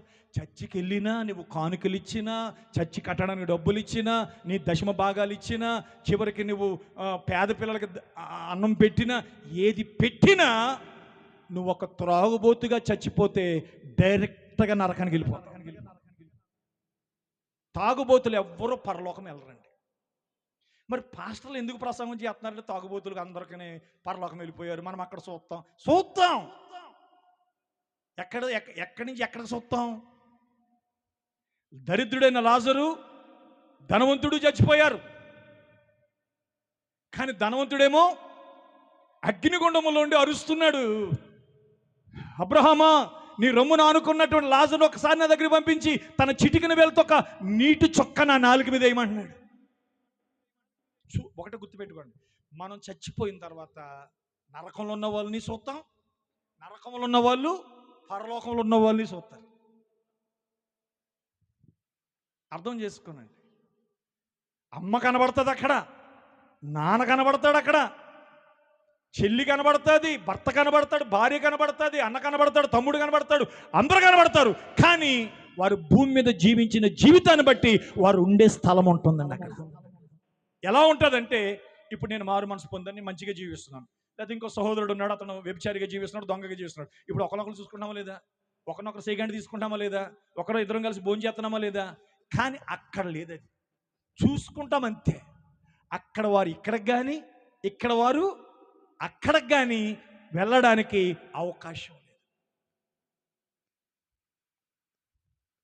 కొంతమంది అంటారు మా అమ్మ నేను పరలోకంలో చూస్తావో నరకంలో చూస్తావో వెళ్ళిన తర్వాత తెలుస్తుంది.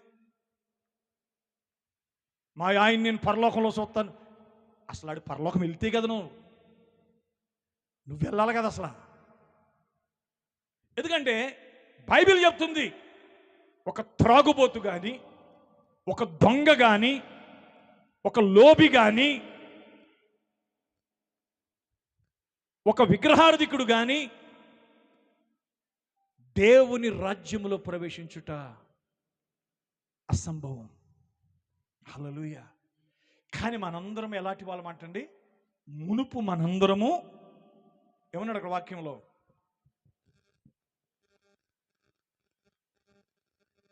అన్యజనుల ఇష్టం నెరవేర్చుటకు గతించిన కాలమే చాలు అంటున్నాడు. దేవుణ్ణి ఎరగనట్టుగా ఈరోజు క్రైస్తవ సంఘాలలో డబ్బు డబ్బు డబ్బు డబ్బు అధికమైపోయి, ఫ్యాషన్ అధికమైపోయి క్రైస్తవ సంఘాలు ఒక సినిమా హాలుగా మారిపోయినాయి. లిప్స్టిక్స్ వేసుకున్న స్త్రీలు, జుట్టు కత్తిరించుకునే స్త్రీలు, జీన్ ప్యాంట్లు వేసుకున్న స్త్రీలు, జుట్లు పెంచుకున్న మగోళ్ళు, చెవులు కుట్టించుకున్న మగోళ్ళు, సిగరెట్లు, త్రాగుడు, వ్యభిచారం, సినిమాలు. ఈరోజు మీరు చూడండి ప్రియులారా, క్రైస్తవులు ఎంతగా డబ్బున్న వాళ్ళు అయిపోయారంటే, ఎంతగా రిచ్ మ్యాన్స్ అయిపోయారంటే, క్రైస్తవులు ఎంతగా ధనవంతులు అయిపోయారంటే ఇంట్లోనే ఒక్కొక్కరికి హోమ్ థియేటర్ పెట్టుకున్నారు సినిమాలు చూడటానికి. ఒకప్పుడు టీవీ దగ్గర కూర్చునే వాళ్ళు, ఇప్పుడు టీవీ కాలం కూడా పోయింది. మొన్నటి వరకు ఏదో పెట్టుకునేవారు పెద్ద టీవీలు, ఏమనేవారు వాటిని? మాకు ఎంతవరకు టీవీ గురించి తెలియదండి. ఏదంటారు కదా దాన్ని, ఎల్ఈడీ ఎల్సీడీ ఏదంటారు కదా, ఎల్ఈడి స్క్రీన్లు వచ్చాయండి. ఇప్పుడు అలా కాదండి, థియేటర్లు వస్తున్నాయండి. ప్రతి వాడి ఇంటి పైన ఒక హోమ్ థియేటర్ కట్టుకుంటున్నాడు. ఇప్పుడంతా కూడా సినిమా హాల్కి వెళ్ళి సినిమా చూడాల్సిన అవసరత. అందుకే మన పేపర్లో వేయాడు కదా, మన ఆంధ్ర తెలంగాణ వాళ్ళు అంటే 200 సినిమా హాళ్ళు మూసేస్తారంటండి. ఎందుకంటే ప్రజలు రావట్లేదు అంటండి సినిమా హాల్కి. ఎందుకు సినిమా హాల్కి వెళ్ళట్లేదు మనుషులు? ఇల్లే సినిమా హాల్ అయిపోయింది. మీకు ఒకటి చెప్పనా, అల్లరితో కూడిన ఆటపాటలు అంటే సినిమాలు. ఇంతకుముందు మా చిన్నప్పుడు ఇక్కడ భోగమోళ్ళు వచ్చేవారు, అందరికీ తెలిసి ఇక్కడ ఉన్నవాళ్ళు. పొద్దునపూట ఏదో మొత్తం ఇది నడిచింది, కానీ మధ్యాహ్నం నుంచి 3 గంటల నుంచి భోగం డ్యాన్స్. ఆ తర్వాత మళ్ళీ రాత్రికి మాయిలు పకీర్ సినిమా, మాయిలు పకీర్ నాటకం, లేకపోతే ఇంకోటి ఏదో నాటకాలు. ఏకంగా ఎదరకుండా కూర్చుని వాళ్ళు మీద భోగమూలు డ్యాన్స్ చేస్తుంటే, ఎక్కడ వీధిలో సినిమా వేస్తే అక్కడికి పరిగెత్తుకెళ్ళిపోయేవాళ్ళు. ఎక్కడ రికార్డింగ్ డ్యాన్స్ అంటే ఆ రికార్డింగ్ డ్యాన్స్కి వెళ్ళిపోయే వాళ్ళం. ఏమి లేదు మాకంటే, మారు మనసు లేదు. ఏం లేదమ్మా. ఇప్పుడు క్రైస్తవులకు కావాల్సింది ఏంటండి? మారు మనసు కావాలంట. మీరు మారు మనసు పొందటం అంటే నీ పాపం విషయమై నువ్వు పశ్చాత్తాపడటం, నీ పాపములను దేవుని దగ్గర ఒప్పుకోవటం.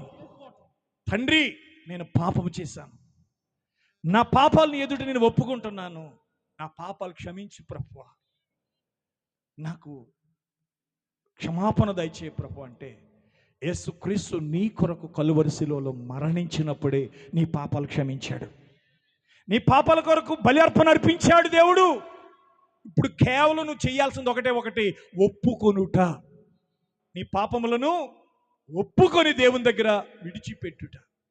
రెండవ కార్యము, మీరు మారు మనసు పొంది పాప క్షమాపణ నిమిత్తము ప్రతివాడు యేసుక్రీస్తు నామమున బాప్తిసం పొందుడి, అప్పుడు మీరు పరిశుద్ధాత్మను వరం పొందుతారు. హల్లెలూయా. బాప్తిసం ఎందుకు పొందాలండి? పాప క్షమాపణ నిమిత్తము. బాప్తిసం దేనికండి? పాప క్షమాపణ నిమిత్తము. ఏంటి దాని అర్థం? పాప క్షమాపణ అంటే ఏంటి దాని అర్థం? అంటే పేతురు రాసిన ఇదే పత్రికలో రెండవ పేతురు రాసిన పత్రికలో ఆయన ఇలా అంటున్నాడు.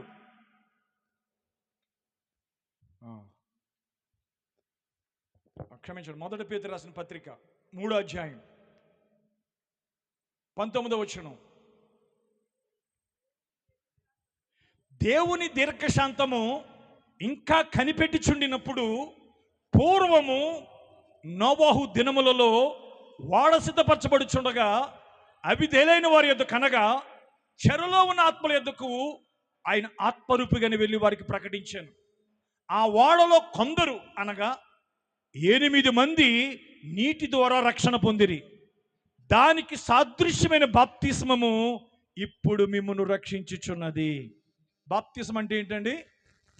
రక్షణ. బాప్తిస్మం అంటే ఏంటండి? పాప క్షమాపణ నిమిత్తము బాప్తిసం తీసుకున్నప్పుడు నీకు రక్షణ అనేది దొరుకుతుంది. హల్లెలూయా. కానీ మనకేం చెప్తున్నారు? బాప్తిజం తీసుకుంటే నీకు రక్షణ వస్తుంది అన్నారు. బాప్తిజం తీసుకుంటే నీకు రక్షణ వస్తుంది, నువ్వు బాప్తిజం తీసుకుంటే దేవుని రాజ్యం వెళ్ళిపోతావు అంటున్నారు. కాదండి. బాప్తిజం ఎప్పుడు అంటే మారు మనసు పొందిన తరువాత. ఏమన్నాడండి? బాప్తిజం ఎప్పుడండి? మారు మనసు పొందిన తర్వాత బాప్తిజం. మనం ఏం చెప్తున్నాం? బాప్తిజం పొందండి, బాప్తిజం పొందండి, రక్షణ దొరుకుతుంది, రక్షణ దొరుకుతుంది అన్నారు. బాప్తిజం కేవలం నీటిలో నీళ్ళు మునిగి లేవటం ద్వారా. చదవండి ఆ వాక్యం కిందకి.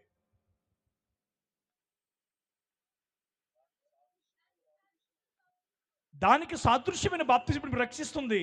అదేదనగా శారీర మాలిన్యము తీసివేయటం కాదు, కానీ యేసుక్రీస్తు పునరుత్థాన మూలముగా దేవుని విషయము నిర్మలమైన మనస్సాక్షినిచ్చు ప్రత్యుత్తరమే. అంటే బాప్తిజం మన శరీర మాలిన్యాన్ని తీసివేయదు అమ్మా. ఎందుకంటే మనకంటే మనం అందరం గత కాలంలో అంతర్వేదిలో ములిగామా లేదా? నేను ప్రతి సంవత్సరం వెళ్ళి ములిగేవాడిని అంతర్వేదిలో. తెల్లారి గట్ల వెళ్ళిపోతాం కదా స్నానానికి. సరే, స్నానం వరకు వెళ్ళాను కానీ పూజకి ఎప్పుడు వెళ్ళలేదు నేను. అందుకని నేను క్రైస్తవ కుటుంబంలో పుట్టాను కానీ పూజకి వెళ్ళలేదు. కానీ స్నానాలకు వెళ్ళిపోయేవాడిని, అందరితో పాటు స్నానం చేసేవాడిని. అంటే గంగలో ములిగినా, యమునలో ముగిలినా, ఏ నదిలో ములిగినా మన పాపాలు పోతాయండి? నీటిలో ములిగితే పాపాలు పోతాయి. అది కొంతమంది అనుకుంటున్నారు బాప్తిజం ఇచ్చుకుంటే పాపాలు పోతాయి అనుకుంటున్నారు. బాప్తిజం ఇచ్చుకుంటే పాపాలు పోవు.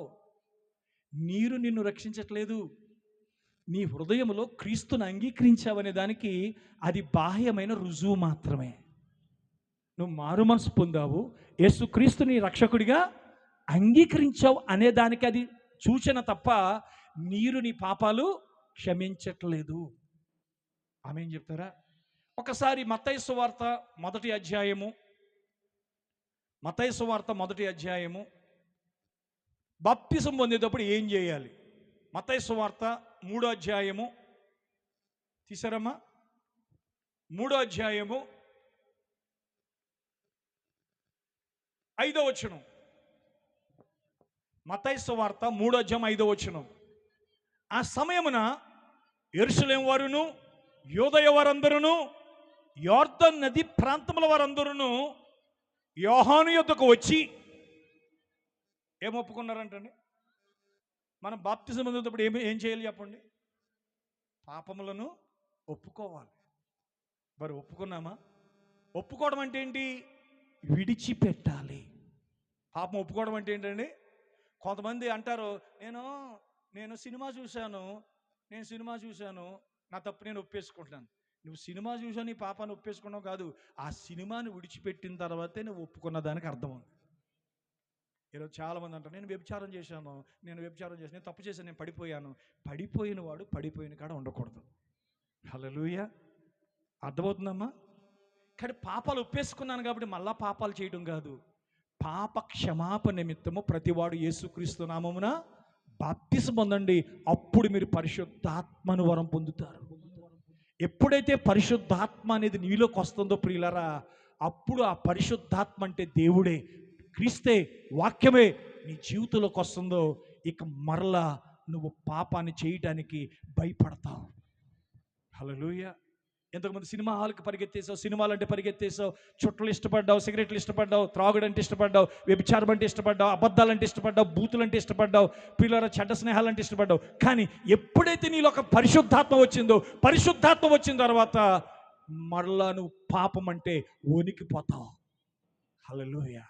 సిగరెట్ ముట్టుకోవాలంటే భయం వేస్తుంది, త్రాగుడు తాగాలంటే భయం వేస్తుంది, ఒక ఆడదాన్ని వ్యభిచారం చేయాలంటే లేదా ఒక పురుషుడితో వ్యభిచారం చేయాలంటే నీకు శరీరం అంతా వణుకొచ్చేస్తుంది. ఎందుకంటే పరిశుద్ధాత్మను పొందుకున్నావు కాబట్టి, పరిశుద్ధాత్మ నీలో ఉన్నాడు కాబట్టి వెంటనే ఏ తప్పు చేసినా కానీ నువ్వు ఏడవడం ప్రారంభిస్తావు. అది మారు మనసు పొంది రక్షణ పొంది దేవుని తెలుసుకున్న తర్వాత ఎవరైనా ఎన్నడైనా సిగరెట్ కాలిస్తే ఏడుస్తారు, త్రాగుడు తాగితే నేను పడిపోయాను అని చెప్పి సంఘానికి రావటం మానేస్తారు, ఎవరితో మాట్లాడటానికి ఇష్టపడరు. మనం వెళ్ళినా వాళ్ళు ఏమీ మాట్లాడరు. కారణం ఏంటంటే వాళ్ళు ఎక్కడో పడిపోయారు కానీ ఏడుస్తున్నారు. కానీ అప్పుడు మనం వెళ్ళి చెప్పాలి, సహోదరుడా మళ్ళా తప్పు నువ్వు చేయకు, నువ్వు పశ్చాత్తాపడు, దేవుడు నిన్ను క్షమిస్తాడు. ఎందుకంటే ప్రియులారా, నువ్వు నిజంగా మారు మనసు పొంది నిజంగా బాప్తిసం పొంది నిజంగాను పరిశుద్ధాత్మ పొందుకుంటే నువ్వు ఒకవేళ దేవునికి విరుద్ధంగా ఏ చిన్న తప్పు చేసినా వెంటనే ఏడుస్తావు. వింటున్నారా? నీ మనసులో ఏం కలుగుతుంది? భయం కలుగుతుంది. నేను దేవునికి విరోధంగా తప్పు ఎలా ఉంటుందంటే అది నా భర్తకి విరోధంగా నేను తప్పు చేశాను. ఒక ఆడదైతే ఏమనుకుంటుందండి? నా భర్తకి విరోధంగా నేను తప్పు చేశాను. ఎందుకంటే యేసుక్రీస్తు నీ భర్త అయి ఉన్నాడు, యేసుక్రీస్తు పెండ్లి కుమారుడై ఉన్నాడు, సార్వత్రిక సంఘము పెండ్లి కుమార్తె అయి ఉన్నది. ఒక భార్య తన భర్తకు అన్యాయం చేసింది అనుకోండి, అది నిజంగా మారు మనసు పొందిన ఆడదైతే ఏం చేస్తుంది? ఆ స్త్రీ ఏం చేస్తుంది చెప్పండి? మీరు మొగలేం చెప్పండి, ఎవరు చెప్పట్లేదు. ఏడుస్తుందా? ఏడదా? ఒప్పుకుంటుందా భర్త దగ్గర? ఒప్పుకుంటుందా భర్త దగ్గర? ఒప్పుకుంటే ఏం చేస్తాడు భర్త? చంపేస్తాడు, లేదంటే విడిచిపెట్టేస్తాడు. అవునా కాదండి? అలా తప్పు చేసి ఒప్పుకుని ఏడ్చిన భార్యను క్షమించడం కరెక్టా, విడిచిపెట్టేయడం కరెక్టా? అది చెప్పుకోకుండా ఎన్నిసార్లు ఏం చేస్తుంది కదా. అదే చేసిన ఆడది పశ్చాత్తాపడి ఒప్పుకుంటే నువ్వు క్షమించాలా, విడిచిపెట్టేయాలా? క్షమించాలి. అది బైబిల్ చెప్తున్న సత్యం. అది ఒక భర్త తప్పు చేసి తన భార్య దగ్గర ఒప్పుకుంటే, ఒప్పుకున్నాడంటే దాని అర్థం ఏంటంటే మరలా తప్పు చేయడానికి ఇష్టపడట్లేదు. అంత భక్తి లేకపోతే, అంత పరిశుద్ధత లేకపోతే నువ్వు దేవుని పరలోక రాజ్యం వెళ్ళటం అసంభవం. నీ భర్త దగ్గర నువ్వు పాపము దాచి, నీ భార్య దగ్గర నువ్వు పాపము దాచి నేను పరలోకానికి వెళ్ళిపోతాను అనుకుంటే అది నీది భ్రమ. తెలుసా మీకు ఆ సంగతి? మరి ఎలా పాస్టర్ గారు మేము చేసాం తప్పు, ఇప్పుడు నా భర్త చెప్తే ఒప్పుకోడు, నా భర్త నన్ను విడిచిపెట్టేస్తాడు. అయితే ప్రార్థన చేయి. ఏమని ప్రార్థన చేయి? ప్రభువా నీకు విరోధంగా నేను పాపం చేశాను, ప్రభువా నీకు దుఃఖం కలిగించాను, నన్ను క్షమించు ప్రభువా. ఒకవేళ నా భర్త దగ్గరే దీన్ని ఒప్పుకోవాలంటే గనక ఖచ్చితంగా ఒప్పుకుంటాను ప్రభువా. అతడు నన్ను చంపినా సరే, నన్ను విడిచిపెట్టినా సరే నేను ఒప్పుకుంటాను ప్రభువా. నువ్వు దేవుని దగ్గర క్షమాపణ అడిగితే దేవుడు నీ భర్తతో మాట్లాడతాడు. అప్పుడు నీ భర్త నీకు విరోధంగా చేసిన పాపాన్ని ఒప్పుకుంటాడు. ఈరోజు ఎన్ని కుటుంబాలు వ్యభిచారపు కంపులో, వ్యభిచారపు రొచ్చులో, వ్యభిచారపు అపవిత్రతలో ఎన్ని కుటుంబాలు, ఎంత క్రైస్తవ జీవితం మురికిగా మారిపోయింది. ఎందుకంటే ఒప్పుకోలు లేదు. ఒప్పుకోలు లేకపోవటమే కాదు, అక్కడ క్షమాపణ కూడా లేదు ప్రియులారా. ఎందుకంటే నీ భార్య నీ దగ్గర ఒప్పుకోవట్లేదంటే నీకు అన్యాయం చేస్తూనే ఉంది. నీ భర్త నీ దగ్గర నీ తప్పిదాన్ని ఒప్పుకోవట్లేదు అని అంటే అతడు నీకు అన్యాయం చేస్తానే ఉన్నాడు. అయితే మీరు అనొచ్చు, పాస్టర్ గారు నేను ఇంకా దేవుడిని ఎరగలేదు, దేవుడిని తెలుసుకోలేదు, నేను ఇంకా రక్షణ పొందలేదు, మరి ఇప్పుడు నేనైతే తప్పు చేశాను, నేనైతే పొరపాట్లు చేశాను, ఇప్పుడు నా భార్య దగ్గర ఒప్పుకోవాలా, నా భర్త దగ్గర నేను ఒప్పుకోవాలా అనే ప్రశ్న నీకు రావచ్చు. నేను ప్రేమతో చెప్తున్నాను, నువ్వు క్రీస్తు యొద్దకు రాకముందు చేసిన ప్రతి పాపము కొరకు యేసుక్రీస్తు కలువరిలో ఆయన శిక్ష అనుభవించాడు. ఆమేన్ చెప్పండమ్మా. నువ్వు తాగిన తాగుడు కోసం, నువ్వు చూసిన సినిమాల కోసం, నువ్వు ఆడిన అబద్ధాల కోసం, నువ్వు చేసిన హత్యల కోసము, నరహత్యల కోసము ఆయన రక్తం కార్చాడు. ఆయన చనిపోయాడు. ఆయన ప్రాణం పెట్టాడు. నీ స్థానాన్ని ఆయన తీసుకుని ఆయన స్థానాన్ని నీకు ఇవ్వటానికి నీ కొరకు వెల చెల్లించాడు. హల్లెలూయా. అయితే నేను చెప్తున్నాను, రక్షించబడిన తరువాత, యేసుక్రీస్తు నామము ధరించుకున్న తరువాత, పరిశుద్ధాత్మ అనుభవానికి వచ్చిన తరువాత, దేవుణ్ణి ఎరిగిన తరువాత, నేను మళ్ళా చెప్తున్నాను, నువ్వు దేవుణ్ణి ఎరగలేదనే దానికి, ఎరిగి ఉన్నావనే దానికి, విశేషముగా దేవుని చేత ఎరగబడి ఉన్నావనే దానికి ఒకటే ఒక గుర్తు ఏంటి తెలుసా ప్రియులారా? నువ్వు తప్పు చేస్తే, పాపము చేస్తే దాన్ని దాయలేవు.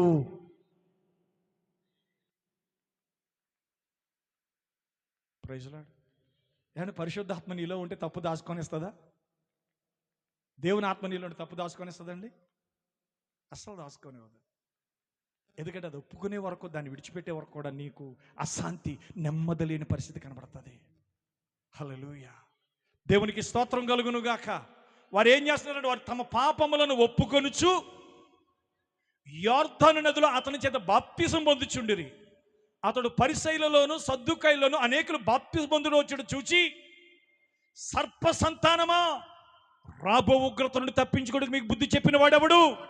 మారు మనసుకు తగిన ఫలాలు ఫలించండి.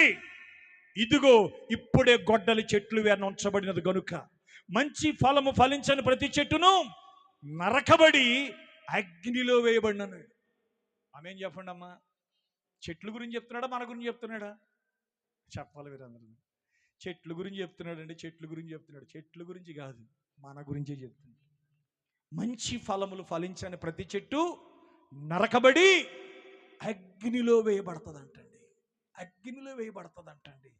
ఈరోజు సంఘాల్లో ప్రియులారా, పాపాన్ని ఖండించగలిగినప్పుడు, పరిశుద్ధత గురించి బోధించగలిగినప్పుడు, దైవ ఆత్మ అభిషేకం అక్కడ ఉన్నప్పుడు, పాపులు తమ పాపాల విషయమే పశ్చాత్తాపడతారండి. హల్లెలూయా. ఇప్పుడు ఏ పాత నిబంధనలు అయితే 10 ఆజ్ఞలు ఇచ్చాడో, ఆ 10 ఆజ్ఞలు ఇచ్చిన వాడు భూమి మీదకి వచ్చాడు. ఆమేన్. ఇదే మత్తయి సువార్త 5వ అధ్యాయం. ఇదే మత్తయి సువార్త 5వ అధ్యాయం చూస్తున్నారా? హల్లెలూయా. ఆయన అంటున్నాడు 17వ వచనం, ధర్మశాస్త్రమునైనను ప్రవక్తల వచనములనైనను కొట్టివేయ ఉచితను తలంచవద్దు, నెరవేర్చుటకే గాని కొట్టివేయుటకు నేను రాలేదు. ఆకాశమును భూమియు గతించిపోయిననే గాని ధర్మశాస్త్రమంతా నెరవేరు వరకు దాని నుండి ఒక పొల్లైనను ఒక సున్నైనను తప్పిపోదని నిశ్చయంగా మీతో చెప్పుచున్నాను. కాబట్టి ఈ ఆజ్ఞలలో మిగులు అల్పమైన ఒకదానినైనను మీరి మనుషులకు అలాగును చేయ బోధించు వాడెవడో వాడు పరలోక రాజ్యములో మిగులు అల్పుడు అనబడును. అయితే వాటిని గైకొని బోధించు వాడెవడో వాడు పరలోక రాజ్యములో గొప్పవాడు అనబడును. శాస్త్రుల నీతి కంటేను పరిసయ్యుల నీతి కంటేను మీ నీతి అధికము కాని ఎడల మీరు పరలోక రాజ్యములో ప్రవేశింపనేరని మీతో చెప్పుచున్నాను. పరలోక రాజ్యం వెళ్ళాలంటే ఎవరి నీతి కంటే గొప్ప నీతి ఉండాలంటండి? శాస్త్రుల నీతి కంటేను పరిసయ్యుల నీతి కంటేను మీ నీతి అధికము కాని ఎడల. శాస్త్రులు అంటే వాక్యాన్ని బోధించేవారు. హల్లెలూయా. పరిసయ్యులంటే నిష్ఠా గరిష్టతగా పవిత్రంగా తమ క్యారెక్టర్ కాపాడుకునే వాళ్ళు పరిసయ్యులు. హల్లెలూయా.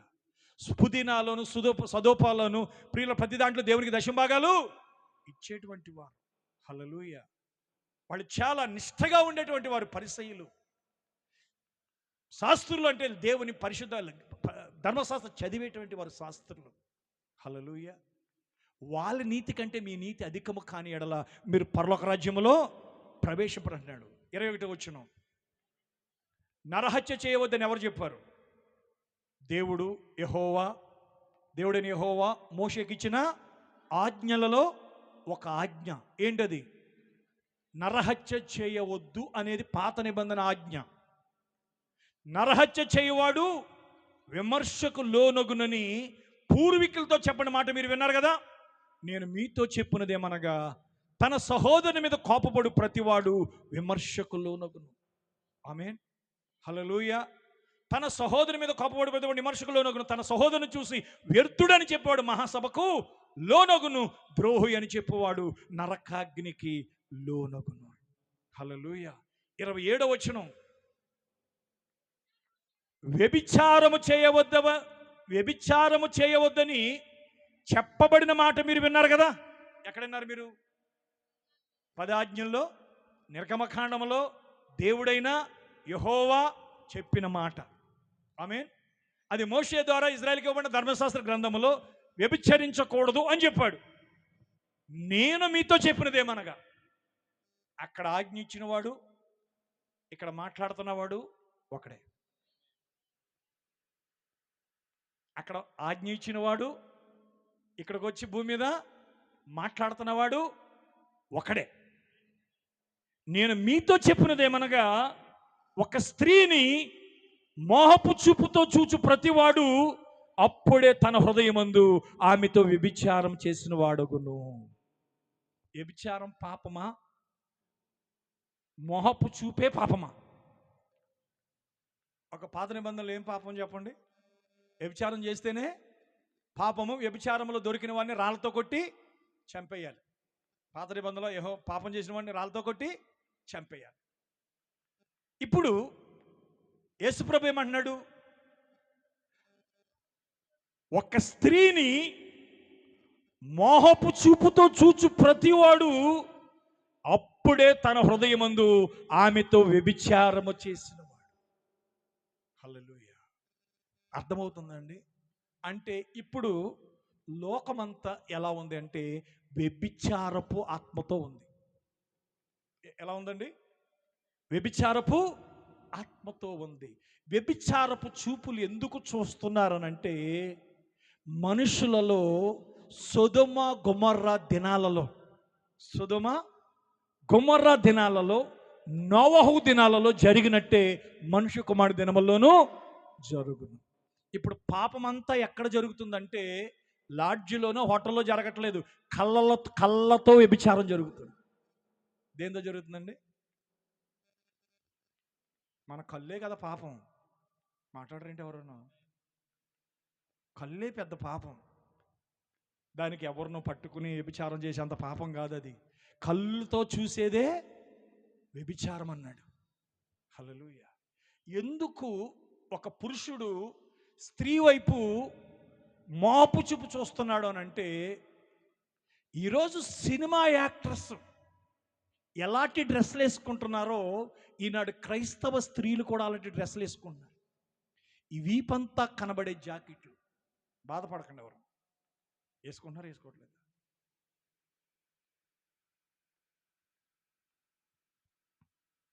ఎంత కొరసగా కుట్టించుకుంటే, ఎంత పొట్ట కనబడేలాగా వింటున్నారండి. బొడ్డు కిందకి చీర కట్టి చీర జారేస్తున్నారు. ఇవన్నీ ఎక్కడ నేర్చుకున్నారు వీళ్ళు? సినిమాల్లో నేర్చుకున్నారు. 2 ఎంటికలు ఇలాగ వస్తున్నాయి ఎదరకి. తల దూకున్నప్పుడు ఏమవుతున్నాయండి? 2 ఎంటికలు ఇలాగా, ఒక ఇంటికి ఇలాగా మాటికి ఇలా అంటుంటుంది, ఇలాగా. ఎందుకని? బ్యూటీ పార్లర్కి వెళ్ళి, బ్యూటీ పార్లర్ అంటే మీకు తెలుసా? ఇంతకుముందు మగవాళ్ళు వెళ్ళేవారు మంగళ షాపుకి. ఇంతకుముందు మంగళ షాపుకి ఎవరు వెళ్ళేవారు అండి? మగవాళ్ళు వెళ్ళేవారు. ఇప్పుడు ఆడవాళ్ళు వెళ్తున్నారు. అంటే నేను చెప్పేది, నేటి క్రైస్తవులకి ఈ విషయాలు చెప్పని బోధకులు ఒకరోజు దేవుని తీర్పులో నిలబడతారు. వెళ్తున్నారు లేదా? ఆడళ్ళు మంగళ షాపులకి వెళ్తున్నారు. గంటలు మంగళ షాపులో కోటింగుల మీద కోటింగులు, హైబ్రూస్ కటింగు, ఇది కటింగు, అది కటింగు, ఇది కటింగు, ఏక కటింగులు. ఎక్కడ చూశారు వీళ్ళు? సినిమాల్లో చూశారు. గోలుకి రంగులు. గోలుకి ఏమి వేస్తున్నారండి? పక్షి గోరులాగా గోర్లు పెంచుతారు. ఆ గోర్లకి మళ్ళా రంగులు. ఇవన్నీ ఎవరు చేస్తారు? దేవుడంటే ఎరగని అన్యజనులు చేస్తారు. అన్యజనులు ఇష్టమని నెరవేర్చుచుండడం గతించిన కాలమే చాలును. ఆ దుర్వ్యాపారమందు తమతో కూడా మనం పరిగెత్తకపోయినందుకు వారు ఆశ్చర్యపడుచు వారు మనలను దూషించుచున్నారు. దేవుడంటే ఎరగనప్పుడు, దేవుడంటే తెలియనప్పుడు, ప్రియులారా, ఈరోజు క్రైస్తవ సంఘాలు ఎలా మారిపోయినాయి అంటే, మన పిల్లలకి మన చేతులతోటి మనం జీన్ ప్యాంట్లు కొంటున్నాం. ఆడపిల్లలకి, నేను మగపిల్లల గురించి మాట్లాడలే. ఆడపిల్లలు ఏం వేసుకుంటున్నారు చెప్పండి? చర్చికి వెళ్ళి ఆడపిల్లలు ఇప్పుడు ఈ రోజున జీని ప్యాంట్లు, స్కిన్ పిట్లు. ఎంత అసభ్యంగా ఉంటుందంటే డ్రెస్సులు. మరి వాళ్ళు పరలోకం వెళ్తారా? మీరే చెప్పండి. చెప్పండి, మీరు ఎవరు మాట్లాడలేదు. అమ్మాళ్ళు పరలోకం వెళ్తారా? వెళ్ళరని చెయ్యొద్దండి అమ్మకునంతే. వెళ్ళరు. వాళ్ళు నరకంలో మా ఊళ్ళో ఎవరు ఎత్తట్లేదు, మీరు పోరు. ఈ స్కిన్ పిట్లు వేసుకుని, చర్మం అంటుకుపోయే డ్రెస్సులు వేసుకుని, జీని ప్యాంట్లు వేసుకుని, మరి టీషర్ట్లు, టైట్ టీషర్ట్లు వేసుకుని, ఆ పైన కూడా ఏ విధమైన జుబ్బ ఏమంటారు దాన్ని, సాలువలా ఉంటుంది కదా, చున్నీ వేసుకోకుండా ఎంత అసభ్యంగా కనబడుతున్న రోడ్డు మీద లిప్స్టిక్స్ వేసుకుని అంటే, మరి కుర్రోళ్ళు వెనకాల పడతారా పడరా? అంటే ఆ స్త్రీ అటువంటి డ్రెస్ వేసుకుని అటువంటి నడక నడుస్తుంటే ఎంతమంది పురుషులు ఆమెను చూసి మోహిస్తారు? ఎంతమంది ఆమెను చూసి ఏం చూపది? మోహపు చూపు చూస్తారు. అంటే ప్రవక్త విలియం బ్రన్నమ్ ఒక మాట అన్నాడు, నీ భార్య రోజా పుష్పమంత పవిత్రాలు అయి ఉండొచ్చు, మల్లెపువ్వంత శుద్ధమైంది కావచ్చు, కానీ నీ భార్య వేసుకున్న డ్రెస్సులు బట్టి రోడ్డు మీద ఎంతో మంది పాపులు ఆమెను చూసి మోహించారు, కాబట్టి తీర్పు దినాన్న ఆమె వ్యభిచారిగా దేవుని ముందు నిలబడుతుంది అన్నాడు. అంటే ఒక పురుషుడు తన భార్య అటువంటి అసభ్యకరమైన దుస్తులు వేసుకోవడానికి అనుమతిస్తే, ఒక తల్లిదండ్రులు తమ బిడ్డలు అటువంటి అసభ్యమైన దుస్తులు వేసుకోవడానికి అనుమతిస్తే, ఒక దినాన్ని దేవుడు ఆమెను తీర్పు దినములో దేవుని సింహాసనం ఎదురు నిలబడాలంట. ఈ విషయాలు ఎవరైనా చెప్తారా? ఈ విషయాలు ఎవరైనా చెప్తారా? టీవీలు చూడకూడదని చెప్తారా? సినిమాలు చూడకూడదని చెప్తారా? హల్లెలూయా. తాగుడు తాగితే నువ్వు డైరెక్ట్గా నరకానికి అని ఎవడని చెప్తాడా? చెప్పరు. ఎందుకు చెప్పరు? చెప్తే మళ్ళీ వాడు గుడికి రాడు. పైగా ఇచ్చింది 10వ పరక ఇస్తున్నాడు వారం ఆ 10వ పరక ఇవ్వడం కూడా మానేస్తాడు. ఇచ్చే కానుకలు రావని ప్రవక్త బ్రన్నమ్ అంటున్నాడు. ఇచ్చే కానుకలు రావని వాళ్ళు చెప్పడానికి భయపడుతున్నారు అన్నాడు. ఏమో అండి, ఫోన్లు ఏదో రకంగా వస్తున్నారు కదా చర్చికి, ఏదో మారతారులండి. మరి మారతారులండి నువ్వు చెప్పకపోతే వాడు చస్తే ఎవరు లెక్క చెప్పాలి? సేవకులా కాదా? కపరులా కాదా? అయితే మీరు ఏం చెప్పాలనుకుంటున్నారు పాస్టర్ గారు? నేను చెప్తున్నాను దేవుని వాక్యాన్ని బట్టి. ఇంకొక మాట, వ్యభిచారము చేయవద్దు. 2వది 33వ వచనం, మరియు నువ్వు ప్రమాణము చేయక నీ ప్రమాణములకు ప్రభువునకు చెల్లిపోవాలని పూర్వీకులతో చెప్పిన మాట మీరు విన్నారు కదా. నేను మీతో చెప్పినది ఏమనగా, ఎంత మాత్రము ఒట్టు పెట్టుకొనకూడదు. ఏమనకూడదంటే, ఏం పెట్టుకోకూడదు అంటండి? చెప్పరేంటమ్మా? నా మీదొట్టు, మా తాత మీదొట్టు, మా అమ్మ మీదొట్టు, మా బాబు మీదొట్టు, మా దేవుడి మీదొట్టు చెప్పకూడదు. బైబిల్ మీద ఒట్టు అని చెప్పకూడదు అంటండి. మరి మనం ఏం చేస్తాం? మన అబద్ధాలు ఆడటానికి ఎవరి మీద ఒట్టేడతాం? అబద్ధాలు ఆడేటప్పుడు ఏమంటామండి? ఒట్లు పెట్టేస్తాం కదా. బైబిల్ చెప్తుంది, నేను మీతో చెప్పినది ఏమనగా, ఎంత మాత్రము ఒట్టు పెట్టుకొనవద్దు. ఆకాశము తోడనవద్దు, అది దేవుని సింహాసనము. భూమి తోడనవద్దు, అది ఆయన పాదపీఠము. యెరూషలేము తోడనవద్దు, అది మహారాజు పట్టణము. నీ తల తోడను ఒట్టు పెట్టుకొనవద్దు. నువ్వు ఒక వెంట్రిక నేను తెలుపుగా కానీ నలుపుగా కానీ చేయలేవు. మీ మాట అవునంటే అవును, కాదంటే కాదని ఉండవలెను. వీటికి మించినది దుష్టుని నుండి పుట్టింది అంటున్నాడు. హల్లెలూయా. మరి ఈరోజు ఒట్లు పెట్టొచ్చా మనం? చెప్పట్లేదు ఎవరు. బాబు మీరందరూ ఎక్కడో కూర్చున్నారు, నేను ఎక్కడో ఉన్నాను. ఒట్లు పెట్టొచ్చా? ఏం చేయాలి? నీ మాట అవునంటే అవును, కాదంటే కాదు. Yes let them know. అవును కాదు, అంతకు మించి ఒట్టు పెట్టుకోకూడదు. 38వ వచనం, కంటికి కన్ను పంటికి పళ్ళు అని చెప్పిన మాట మీరు విన్నారు కదా. 42వ వచనం, 43వ వచనం, నీ పొరుగు వాని ప్రేమించి నీ శత్రువును ద్వేషించమని చెప్పిన మాట మీరు విన్నారు కదా. హల్లెలూయా. వింటున్నారా?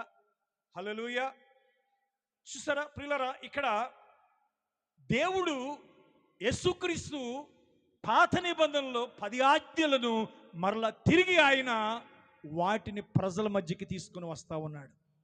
ఎందుకంటే ఆ పాత నిబంధనలో దేవుడైన యెహోవా వాక్కుగా ఉన్నటువంటి క్రీస్తే మానవుడిగా శరీరధారిగా ఈ భూమి మీదకి శరీరధారిగా వచ్చాడు. హల్లెలూయా. ఎందుకంటే నేను చెప్తున్నాను మళ్ళా, తండ్రి ఒక దేవుడు, కుమారుడు ఒక దేవుడు, పరిశుద్ధాత్మక దేవుడు. మనకి ముగ్గురు దేవుళ్ళు లేరండి, ఒకే ఒక దేవుడు ఉన్నాడు.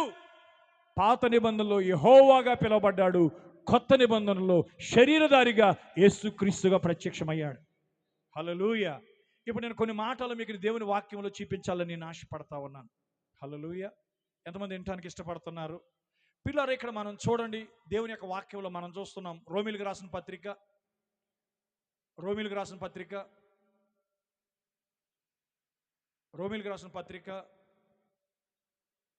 9వ అధ్యాయము, రోమీయులకు రాసిన పత్రిక 9వ అధ్యాయము మీరు చూసినట్లయితే, అనేక లేఖనాలు మీరు చూసినట్లయితే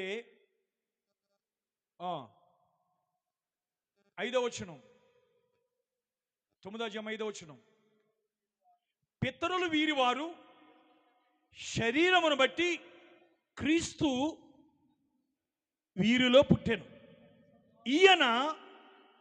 ఈయన సర్వాధికారి అయిన దేవుడయుండి నిరంతరము స్తోత్రార్హుడై ఉన్నాడు. ఆమేన్. ఎవరు సర్వాధికారి అయిన దేవుడు? యేసుక్రీస్తు. సర్వాధికారం కలిగిన యేసుక్రీస్తు. ఈయన నిరంతరము స్తోత్రార్హుడై ఉన్నాడు. యేసుక్రీస్తు గాక వేరొక దేవుడు లేడు. నేను ముగిస్తున్నాను.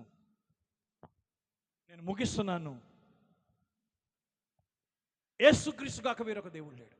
అది ఇందాక నేను చెప్పాను. త్రియేక దేవుడు అనే మాట బైబిల్లో లేదు, త్రిత్వము అనే మాట బైబిల్లో లేదు.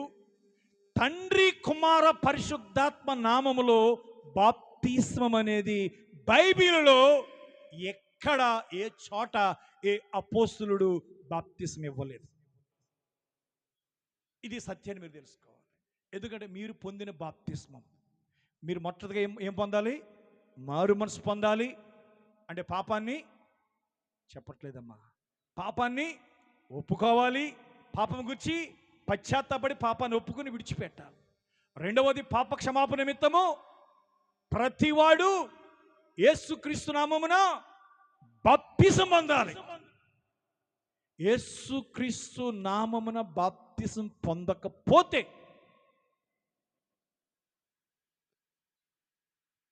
నువ్వు త్రిత్వము, త్రియేక దేవుడు అనే మృగము యొక్క ముద్ర కింద ఉన్నావని అర్థం. అది కొంచెం కఠినమైన మాట, కొంచెం బాధ కలిగించే మాట. నేను మళ్ళా చెప్తున్నాను. నువ్వు పొందిన బాప్తిస్మం సంఘ సభ్యత్వానికి పొందావా, పెళ్ళికి పొందావా, ఏదో మతంలో పొందావా, లేకపోతే మారు మనసు పొంది బాప్తిసం పొందావా? ఖచ్చితంగా మారు మనసు పొంది బాప్తిసం పొందాలి. అది ఎంతమందికి అర్థమైంది? అది మారు మనసు లేకుండా బాప్తిస్మము లేదు. పోనీ అలా అనుకుంటే నీటిలో ములిగినోడు ఎలా బాప్తిసం పొందినట్టే. బాప్తిసం పొందేటప్పుడు ఎలా పొందాలంటే యేసుక్రీస్తు నామమున బాప్తిసం పొందాలి. మరి యేసు ప్రభు తండ్రి యొక్కయు, కుమారుని యొక్కయు, పరిశుద్ధాత్మ యొక్క నామమున బాప్తిసం అని చెప్పాడు కదా, మరి శిష్యులు చెప్పాడు కదా అని అంటారు. అవును, ఒకసారి చూద్దాం మనం. ఒకసారి మత్తయి సువార్త 28వ అధ్యాయం, మత్తయి సువార్త 28వ అధ్యాయం. ఇది చాలా ఇది ఏదో ఒక సిద్ధాంతంగా ప్రజలు అనుకుంటున్నారు. ఇది సిద్ధాంతం కాదు, ఇది నిజమైన సత్యమై ఉన్నది. 19వ వచనం, 28వ అధ్యాయం 19వ వచనం. కాబట్టి మీరు వెళ్ళి సమస్త జనులను శిష్యులుగా చేయుడి, తండ్రి యొక్కయు, కుమారుని యొక్కయు, పరిశుద్ధాత్మ యొక్కయు నామములోనికి వారికి బాప్తిసమిచ్చుచు నేను మీకు ఏ సంగతులు ఆజ్ఞాపించిన వాటన్నిటి గైకొన వలన వారికి బోధించుడి. ఇదిగో నేను యుగ సమాప్తి వరకు సదాకాలం మీతో కూడా ఉన్నానని వారితో చెప్పాడు. ఇప్పుడు తండ్రి యొక్కయు, కుమారుని యొక్కయు, పరిశుద్ధాత్మ యొక్కయు నామమున బాప్తిసం ఇమ్మన్నాడండి యేసుప్రభు. హల్లెలూయా. ఇప్పుడు నేను అడుగుతున్నాను, తండ్రి పేరేంటి, కుమారుడి పేరేంటి, పరిశుద్ధాత్మ పేరేంటి? తండ్రి పేరు యెహోవా, కుమారుడి పేరు యేసుక్రీస్తు, పరిశుద్ధాత్మిక పేరు పరిశుద్ధాత్మ. అది ఈనాడు క్రైస్తవులకు అర్థమైంది. యేసన్నాడు, నేను నా తండ్రి నామమున వచ్చి ఉన్నాను అన్నాడు. యేసుప్రభు అన్నాడు, నా నామమును పంపబోవు పరిశుద్ధాత్మ అన్నాడు. అంటే తండ్రికి ఏ పేరుందో కుమారుడికి ఆ పేరే ఉంది. కుమారుడికి ఏ పేరుందో పరిశుద్ధాత్మకి ఒకే పేరుంది. తండ్రి యొక్క పేరు, కుమారుడి యొక్క పేరు, పరిశుద్ధాత్మ యొక్క పేరు ఒకటే. ఆ పేరే ప్రభు అయిన యేసు క్రీస్తు. హల్లెలూయా. తండ్రి అనేది పేరు కాదు, కుమారుడు అనేది పేరు కాదు, పరిశుద్ధాత్మ అనేది పేరు కాదు. ఒక్క దేవుని యొక్క 3 బిరుదులు, 3 కార్యాలయాలు. ఆయన పాత నిబంధనలో తండ్రిగా, అగ్నిస్తంభముగా, మేఘస్తంభముగా ఉన్న దేవుడు మానవాల్ని రక్షించడానికి మనుష్య కుమారుడిగా, దేవుని కుమారుడిగా కన్యమరి గర్భము ద్వారా జన్మించినప్పుడు ఆయనకు యేసు అని పేరు పెట్టారు. ఆయన చనిపోయి సమాధి చేయబడి పురతోడే తిరిగి లేచిన తర్వాత ఆయన క్రీస్తుగా అనగా పరిశుద్ధాత్మగా మన మధ్యకు వచ్చాడు. ఇప్పుడు తండ్రి యొక్కయు కుమారుని యొక్కయు పరిశుద్ధాత్మక నామము ప్రభువైన యేసుక్రీస్తు. హల్లెలూయా. తండ్రి అనేది పేరు కాదు, కుమారుడు అనేది పేరు కాదు, పరిశుద్ధాత్మ అనేది పేరు కాదు. ఒక దేవుడి యొక్క 3 బిరుదులు. సంగమా ఆమేన్ చెప్దాం. తండ్రి అనేది పేరు కాదు, కుమారుడు అనేది పేరు కాదు, పరిశుద్ధాత్మ అనేది పేరు కాదు. ఆ నామములోకి బాప్తిస్మం తన శిష్యులకు చెప్పాడు. మార్కు సువార్త 15వ అధ్యాయం, మార్కు సువార్త 16వ అధ్యాయం, మార్కు సువార్త 16వ అధ్యాయము 15వ వచనం. మరియు మీరు సర్వలోకమునకు వెళ్ళి సర్వ సృష్టికి సువార్తను ప్రకటించండి. ఎప్పుడు పొందాలి బాప్తిసం? నమ్మి బాప్తిసం పొందినవాడు రక్షించబడును, నమ్మని వానికి శిక్ష విధించబడును. ఏమని నమ్మాలి? యేసుక్రీస్తు ప్రభువు అని ఒప్పుకోవాలి. యేసుక్రీస్తు నీ పాపాల కొరకు చనిపోయాడని ఒప్పుకోవాలి. యేసుక్రీస్తు 3వ దినాన్ని తిరిగి లేచాడని నమ్మాలి. యేసుక్రీస్తు మన మధ్యన ఉన్నాడని నమ్మాలి. హల్లెలూయా. లోకాసువార్త 24వ అధ్యాయం, లోకాసువార్త 24వ అధ్యాయం 47వ వచనం. యెరూషలేము మొదలుకొని సమస్త జనములలో ఆయన పేరట, అంటే ఆయన నామమున మారు మనసును పాప క్షమాపణయు ప్రకటింపబడినని వ్రాయబడి ఉన్నది. ఈ సంగతులకు మీరే సాక్షులు. ఇదిగో నా తండ్రి వాగ్దానం చేసింది మీ మీదకి పంపుచున్నాను. మీరు పైనుండి శక్తి పొందు వరకు పట్టణములో నిలిచిండుడని వారితో చెప్పాడు. పైనుండి శక్తి పొందుకునే వరకు. ఆ శక్తి ఎప్పుడు వచ్చింది? అపోస్తుల కార్యములు 2వ అధ్యాయం. అపోస్తుల కార్యములు 2వ అధ్యాయం. ఇక్కడి నుంచి మీరు చూడండి జాగ్రత్తగా. అపోస్తుల కార్యాలు 2వ అధ్యాయం చదవండి అమ్మా. పెంతుకొస్తు పండుగ